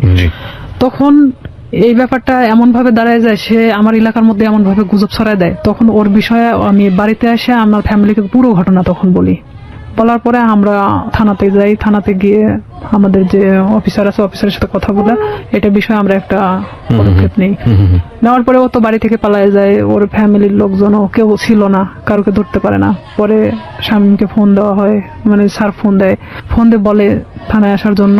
তো সে এক কথায় যে সে নিরুদ্দেশে, জীবনেও মানে তাকে ধরা ছোঁয়ার বাহিরে, এক কথায় এরকম। আপনি কি মামলাটা করেন নাকি শুধুমাত্র মামলা হয়? জিডি করি। জিডি করেন আপনি? আচ্ছা। আমার কথা যে সে আমার জীবন থেকে সরে গেছে, চলে যাক, সমস্যা নেই, অন্যের উপর দোষ চাপাচ্ছে কেন? পরে সে আমার কাছে অনেক ফোন দিয়ে ক্ষমা টমা চায় যে আমি জীবনে তোমার লাইফ সম্পর্কে কিছু বলবো না, যা হয়েছে হয়েছে, তুমি এটা উঠায় নাও। তো একদিকে দেখা যায় যে ভালোবাসার ক্ষেত্রে আমি তুলেও দেই সেটা। পরে এটা নিয়ে যার কথা বললাম যে অফিসারের কথা, এই এক পর্যায়ে সে আমাকে বিয়ে করতে চায়, যেটা সবাই জানে গেছে, ঠিক আছে আমি তোমাকে বিয়ে করবো। আর সে কিন্তু ডাইরেক্ট সাব ইন্সপেক্টর। আমি জানতাম যে সে বিবাহিত না, সে এতদিনও আমাকে কিন্তু বলতো সে বিবাহিত না। ওকে, যেই ভদ্রলোকের কথা আপনি বলছেন তার সঙ্গে আপনার একটা রটনা চারদিকে হয়েছিল। চারদিকে মানে এটা শামীম ঘটাইছিল। ওকে, তো উনি রাজি হয়েছিলেন এক পর্যায়ে আপনাকে বিয়ে করার জন্য? রাজি হয়েছিলেন এইভাবে যে তার সাথে আমার এর মধ্যে কিছুটা মানে সম্পর্ক এভাবে গড়ে ওঠে যে শামীম যখন এভাবে ছড়াচ্ছিল তখন আমার ডিপার্টমেন্টাল দিক থেকেও ওই যে মেয়েটার সাথে ওর কানেকশন ছিল, সে আবার আমার ডিপার্টমেন্টে এভাবে ছড়াচ্ছে যে আমি তাকে বিয়ে করছি। তো আমার ডিপার্টমেন্টে অনেকেই জানতো যে আমি তাকে বিয়ে করে ফেলছি। তো সেখানে দেখা যাচ্ছে সে আমাকে এক কথা বলে দেয় যে যেটা ঘটে গেছে তাহলে আমি তোমাকে বিয়ে করবো। সে আমাকে আপনি বিয়ে করেন এক পর্যায়ে? এক পর্যায়ে আমি তাকে আমার ফ্যামিলির অনুমতি নিয়ে বিয়ে করি। আমি বলি আপনার জন্য একটা ভালোই প্রস্তাব ছিল আমি বলবো। আমার ফ্যামিলি বলে যে হ্যাঁ ঠিক আছে, পছন্দ হলে বিয়ে করাটাই ভালো হবে, যেহেতু এটা গুজব ছড়াই গেছে। তখন আমি তাকে বলে যে ঠিক আছে ফ্যামিলিগতভাবে আমরা বিয়ে করবো। সে বলে যে আমরা এখন এভাবে তো ছুটি পাই না, তা আমরা নিজে নিজে করে নিই, পরে আমরা ফ্যামিলিগতভাবে বিয়ে করে নেবো। তো এখানে আমি কিন্তু সেটা রাজি হয়ে যাই। ঠিক তার 1.5 মাস থেকে 2 মাসের মাথায় আমি জানতে পারি সে বিবাহিত। তার বাচ্চা বলছে। তখন সে যেটা আপনি বিয়ের আগে তাকে জিজ্ঞেস করেননি? আমি জিজ্ঞেস করছি অনেকবার, কিন্তু বিয়ের আগে ওইভাবে আমি অতটা ক্লোজ ছিলাম না। ও কি বলেছে যে না আমি বিবাহিত না? না, ও অনেকবার স্বীকার করছে যে আমি বিবাহিত না। তো জানলেন আপনি, জানার পর আমি তখন অনেকটাই কষ্ট পাই। কষ্ট পাওয়ার পরে কষ্ট পাবেন কি? আমি তো যতদূর জানি যে এটা একটা মানে মারাত্মক রকমের আইন ভঙ্গ, মানে হ্যাঁ, পুলিশের এত বড় একটা অনেক পোস্টে বড়। থেকে সে এই ধরনের কাজ করেছে মানে তো হ্যাঁ, ক্লোজ হয়ে যাওয়ার অনেক কথা। কষ্ট পাই। কষ্ট পাওয়ার পরে ওকে আমি বলি যে এটা আমার সাথে করার কি দরকার ছিল। বাট সাহসটা পাই কিভাবে? হ্যাঁ, সে সাহসটা পাইছে এভাবেই যে একটা ছেলে আমাকে এভাবে হ্যারাস করতেছে, তার সম্পর্কে তো আমি তার সাথে ডিসকাস করতাম। সেটা তো অন্য হিসাব, এটা তো ইনফর্মাল হ্যাঁ। হিসাব, কিন্তু ফর্মালি তো যদি যায় তাহলে তো চাকরি ফর্মালিটি থাকবে হিসাবে না। সেটাই ভাবতেছিল, মেয়েটা তো এত কিছুর পরেও যেহেতু প্রকাশ করে নাই, তাহলে আমার ব্যাপারটাও হয়তো ওইভাবে প্রকাশ করবে না। ওকে, তার কিন্তু মধ্যে ফার্স্ট ওয়াইফ তো ঝামেলা করতে পারে, কনফিডেন্স এরকম ছিল। আচ্ছা। তখন এরকম যখন আমি দেখলাম যে না, আইনার সাথে আমার সংসার করা সম্ভব না, তখন আমি কিভাবে আমার ফ্যামিলিকে বলবো আবার যে আমি বিয়ে করার পরে এখন সংসার করতে চাচ্ছি না। না, সম্ভব না কেন ভাবলেন? শুধু এই বিয়েটা সম্ভব না মিথ্যার মানে কারণে? তার বাচ্চা আছে, 2টা বাচ্চা, অলরেডি 2টা বাচ্চা তার। ওয়াইফের সঙ্গে কথা হয়েছিল তার প্রথম ওয়াইফের সাথে আমি কথা বলছি। কি বলেন উনি? প্রথম উনি- ওয়াইফ জানতো বিষয়টা? ওনার প্রথম ওয়াইফ জানতো বিষয়টা কিরকম। এনার সাথে যখন সম্পর্কটা হয়, বাট বিয়ে না এমনিতেই, তখন উনি আমাকে বলতো আমার ভাবির সাথে কথা বলো। আপনাকে ওনার ভবিষ্যতে হ্যাঁ, কথা বলতো? মানে ওনার ভাবি, মানে Forward, ওনার কেন কথা বলতে ওয়াইফ ওনার ভাবি স্বাস্থ্য। তাহলে কি এখানে দেখা যাচ্ছে না যে ওনার ওয়াইফ ব্যাপারটা জানতো? ওকে, ব্যাপারটা শুধু আমি জানতাম না। ভাবির সঙ্গে কি বিষয়ে কথা বলতেন? ভাবির বিয়ের সঙ্গে বিষয়ে কথা কিভাবে বলতেন? বিষয়ে কথা বলতাম, আমি বলতাম যে আমি তোকে পছন্দ করি। বলে যে হ্যাঁ পছন্দ, সে তো আমাকে বলে যে তুমি ওকে পছন্দ করো। মানে অনেক বিষয় নিয়ে, আসল কথা এক কথা যে একটা প্রেমিক প্রেমিকার মধ্যে একটা ভাবি আসলে যা হয়, সেসব কিছু একটা ওয়াইফ হলে তো কখনো মানা সম্ভব না আমার মতে। মানে ওনার ওয়াইফের সঙ্গে কথা হতো ঠিকই, কিন্তু আসলে আমি জানতাম ওনার ভাবি, ওনার ভাবি হিসেবে, এবং উনিও সেটাই বলতো যে আমি ওনার ভাবি হই। ওনার বাচ্চাদের সাথে আমি কথা বলতাম, কারণ আমি জানতাম যে ওনার ভাইয়ের বাচ্চা এগুলো। এক পর্যায়ে সে যখন আমি সংসার করব না, তখন বলে যে কেন করবা না, আমি কি এমন একটা কথাই তো ভুল বলছি, তো আমার তো তোমাকে পারলার মতো সামর্থ্য আছে, এটা সেটা আমাকে অনেক কিছু বোঝায়। তাই আমি বলি ঠিক আছে, তাহলে আমি বাচ্চা কাচ্চা নিয়ে নিই, যেহেতু আমারও তো একটা লাইফ আছে। সে বলে যে না এখন বাচ্চা নিতে হবে না, এটা সেটা, মানে সে কোনো প্রকার আমাকে বাচ্চা নিতে দিবে না। তার মানে তখন কি আমি এটা বুঝবো না যে আমার লাইফের যত টাকা পয়সা আছে তারা আমাকে দিক গ্রাস করানোর চেষ্টা করতেছে? ক্রমশ সে আমার দিকে মানে টাকা পয়সা সবকিছু থেকে মানে আমার থেকে চাইতে শুরু করে। সে আমাকে দেওয়ার দূরের কথা, সে নিজেই আমার থেকে নিতে শুরু করে। ব্রেকআপ হতে হতে হতে হতে এখন লাস্ট পর্যায়ে আমাদের টোটালি ব্রেকআপ হয়ে গেছে। ওকে, এই পর্যায়ে সেই ব্রেকআপের পরে স্বামী মাসে করতেছে কি, আমার বিভিন্ন ফেসবুক আইডি খুলতেছে, বিভিন্ন ছবি আপডেট করতেছে, মানে যেখানে আমি কখনো ফেসবুক চালাই না সেখানে দেখা যাচ্ছে ফেসবুক চালানো হচ্ছে। মানে আমার নামে অনেক কিছু করা হচ্ছে যে আমি নাকি আবারও বিয়ে করছি, কিন্তু আবারও এলাকার মধ্যে এক ধরনের গুজব ছড়ানো হচ্ছে। অনেক কিছু আমাকে একদিক থেকে শামীম আবারও চাপের মুখে রাখছে। মানে মাঝখানের জীবনটা ছিল একরকম, আর ফার্স্ট লাইফ আর এই লাস্ট লাইফটা আবার আগের মতো। ওকে। তো এখানে আমি শামীমকে অনেক ফোর্স করি যে দেখ, আগে তো আমি অনেক নিরীহ একটা মানুষ ছিলাম, কিন্তু আমি আমার সার্ভিস লাইফ 5 বছর, এখন কিন্তু উঠে দাঁড়ানোর মতো শক্তি আমার আছে। তো আমার সাথে এমন কোনো কিছু করো না যেটাতে তোমারও ক্ষতি হবে, বাট সবার ক্ষতি হবে। সো রাইট নাও আপনি যেটা বলছেন যে আপনি যাকে বিয়ে করলেন তার সঙ্গে আপনার ডিভোর্স, হ্যাঁ, এখন ডিভোর্স থেকে আপনি দিয়ে দিয়েছেন? হ্যাঁ, আমি নিজে আপনি কোনো আইনি অ্যাকশনও নেননি? আসলে কি নিব, নিয়ে লাভটা কি? আমি এটা করছিলাম যে তার নামে আমি জিডি করছিলাম, মামলা করার মানে সিদ্ধান্ত নিয়েছিলাম আমার ফ্যামিলি থেকে। পরে মানে যখন আমার ফ্যামিলি, আমার বড় জ্যাঠা বলে যে যা হবার তা তো হয়ে গেছে, এই জিডি মামলা মোকদ্দমা, তারা আসলে এক ধরনের সরল সোজা মানুষ, তারা চাচ্ছে যে আসলে এগুলো করার কি দরকার, যা হবার তা তো হয়ে গেছে। ওকে। সেখানে তো মামলার দিক থেকে দেখা যাচ্ছে যে সে আমাকে মিথ্যা বলে হয়তো আমাকে বিয়ে করছে, কিন্তু তারপর থেকে তো আমাকে সে মানে ছাড়তে চাচ্ছে না। মানে বিষয়টা জটিল আকার ধারণ করতে সবকিছু মিলিয়ে, এই জন্য আপনি আর আবার পরবর্তীতে আগান এখানে দেখা যাচ্ছে যে আমার লাইফেও অনেক ক্ষতি হয়ে যেত, যে ওনার ওয়াইফ যদি টোটালি না করতে যায়, তার সাথে আমার কোনো যোগাযোগ হয়নি, তাহলে সেক্ষেত্রে আপনি তাহলে প্রবলেমে সেক্ষেত্রে পড়তেন। উনি যদি আমাকে বিভাগীয় একটা মামলা দিত, আমি থাকতে আমার হাজবেন্ডকে সে ফুসলিয়ে বিয়ে করছে, তার হাজবেন্ডও হয়তো এই কথা বলে উঠতো যে আমাকে সে ফুসলাইছিল, কারণ তাহলে সেটার সেক্ষেত্রে কোনো আপনি প্রমাণ নাই। বিপদে পড়তেন। তো সেখানে দেখা যাচ্ছে যে আমার কথাগুলো ভিত্তিহীন ছিল। আমি সবকিছু ভাবে আবারও সেখান থেকে সবকিছু ক্লোজ করে চলে আসছি। এরপরেই কি আপনার পিছনে স্বামী আবার দৌড়াদৌড়ি শুরু করে? হ্যাঁ, এখন ও আবারও আমার পিছনে। ওকে বিয়ে সাথে করেনি? ও বিয়ে করছে, বিয়ে করার পর বউ ছাড়া দিছে, তারপরে আবার আপনার পিছনে? হ্যাঁ, এখন ও চাচ্ছে যে আমি। এখন কি করছে? ফেসবুকে আপনার নামে স্ক্যান্ডাল তৈরি করার চেষ্টা করছে। ফেসবুকে স্ক্যান্ডাল তৈরি করাটা খুব সহজ এই কারণে যে আমরা যারা সাধারণ মানুষ আছি, যারা এই অনুষ্ঠানটা শুনছেন, বিশেষ করে তাদের মধ্যে অনেকেই আছেন তারা খুব সহজ সরল।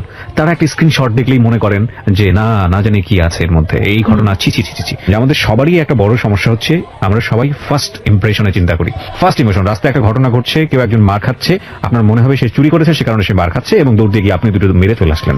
এই যে মনে হওয়ার ব্যাপারটা, এটা আমাদের ফার্স্ট ইমোশন।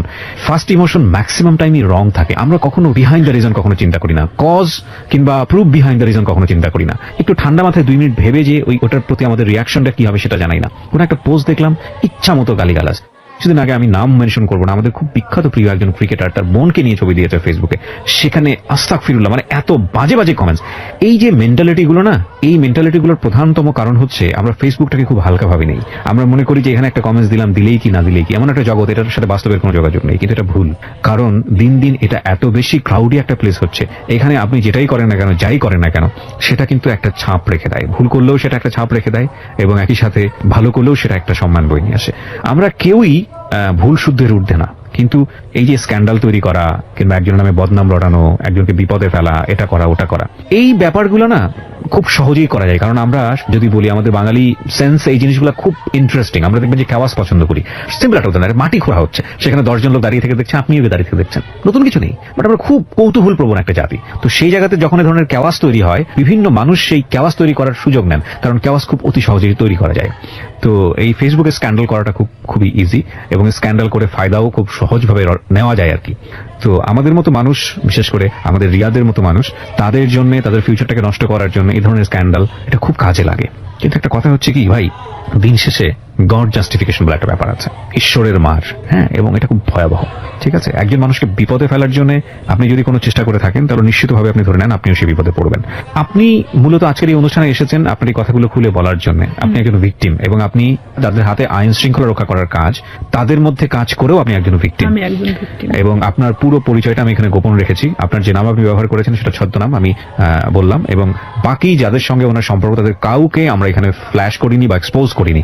তার প্রধানতম কারণ হচ্ছে আমাদের সামাজিক অবস্থা। প্রচন্ড সম্মান আছে আমাদের যে পুলিশ বাহিনী, তাদের চেষ্টার প্রতি, তাদেরকে আমি রেসপেক্ট করি আমাদের এই অনুষ্ঠান থেকে।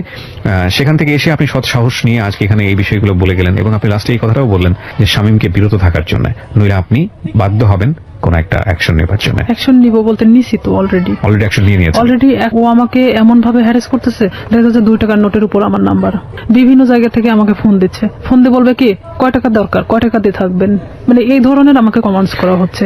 কি অ্যাকশন নিয়েছেন আপনি? ঈদের পরের দিন থানাতে যাওয়ার পরে আমি স্যারকে সব কথা খুলে বলি, মানে আবারও সেই জিডি করা হয়। জিডি মামলা করেন? মামলা আমি আসলে করতে চাই না, যে মামলা করলে আমাকেও যেতে হবে তারিখে তারিখে, বেল পাই যাবে। ও ঠিকই আবার আগের মতো আরো হয়তো ভয়ঙ্কর হতে পারে। তো আমি সাধারণ জিডি করছি এর কারণে যে ওকে বোঝানোর জন্য।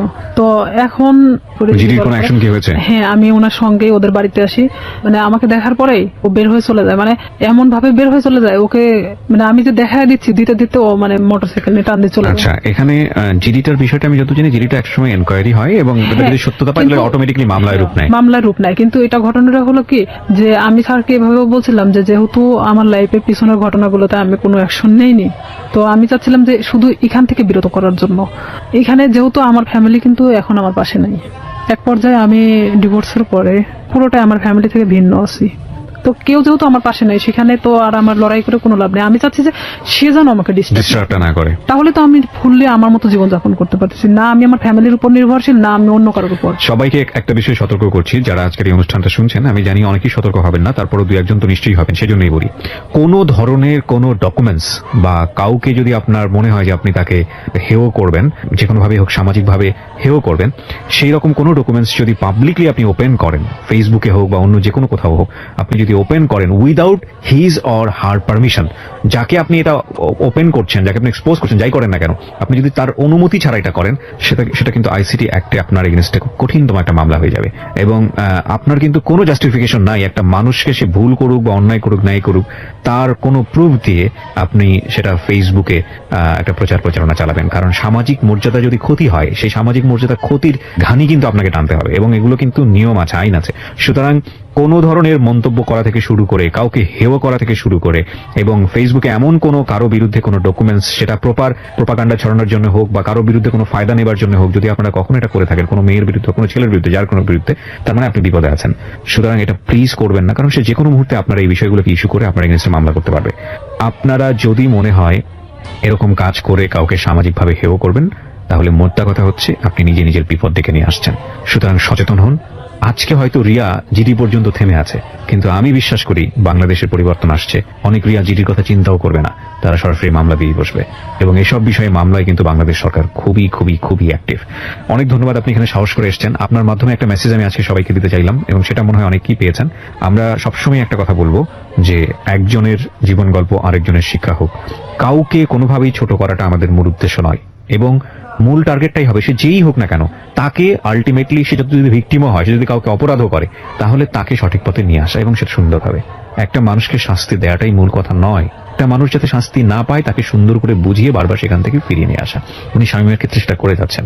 শামীমকে শুধু একটা আজকের অনুষ্ঠান থেকে একটা কথাই বলার আছে, সেটা হচ্ছে it is the highest time. আমি জানি আপনি এই অনুষ্ঠানটা শুনতেছেন, আমি আপনাকে রিকোয়েস্ট করব, আমি জানি আপনি সমাজে অনেক ভালো কাজ করেছেন, হয়তো আপনি আপনার ব্যক্তিগত জায়গা থেকে, আমরা সেগুলোকে রেসপেক্ট করি। আপনি ওনার লাইফে যেভাবে লেগে আছেন, সেটা উনি যেটা বললেন সেটা যদি আমরা মেনে নিই যে সত্য, আমি জানি আপনাকে যদি বক্তব্য দিতে দিতাম তাহলে তো আপনার পক্ষ থেকে কোনো বক্তব্য ছিল, কিন্তু যেহেতু আপনার স্বামী স্ত্রীর সম্পর্কে নাই, সুতরাং দুজনের জায়গা থেকে, ওনার জায়গা থেকে আমি যতটুকু সত্য নিয়েছি, এই জায়গা থেকে শুধু এতটুকুই বলার আছে, আপনি নিজেকে নিবৃত করুন, থামুন এখানেই, নইলে আপনার জন্য ভবিষ্যৎটা হয়তো বা সুখকর হবে না। কারণ উনি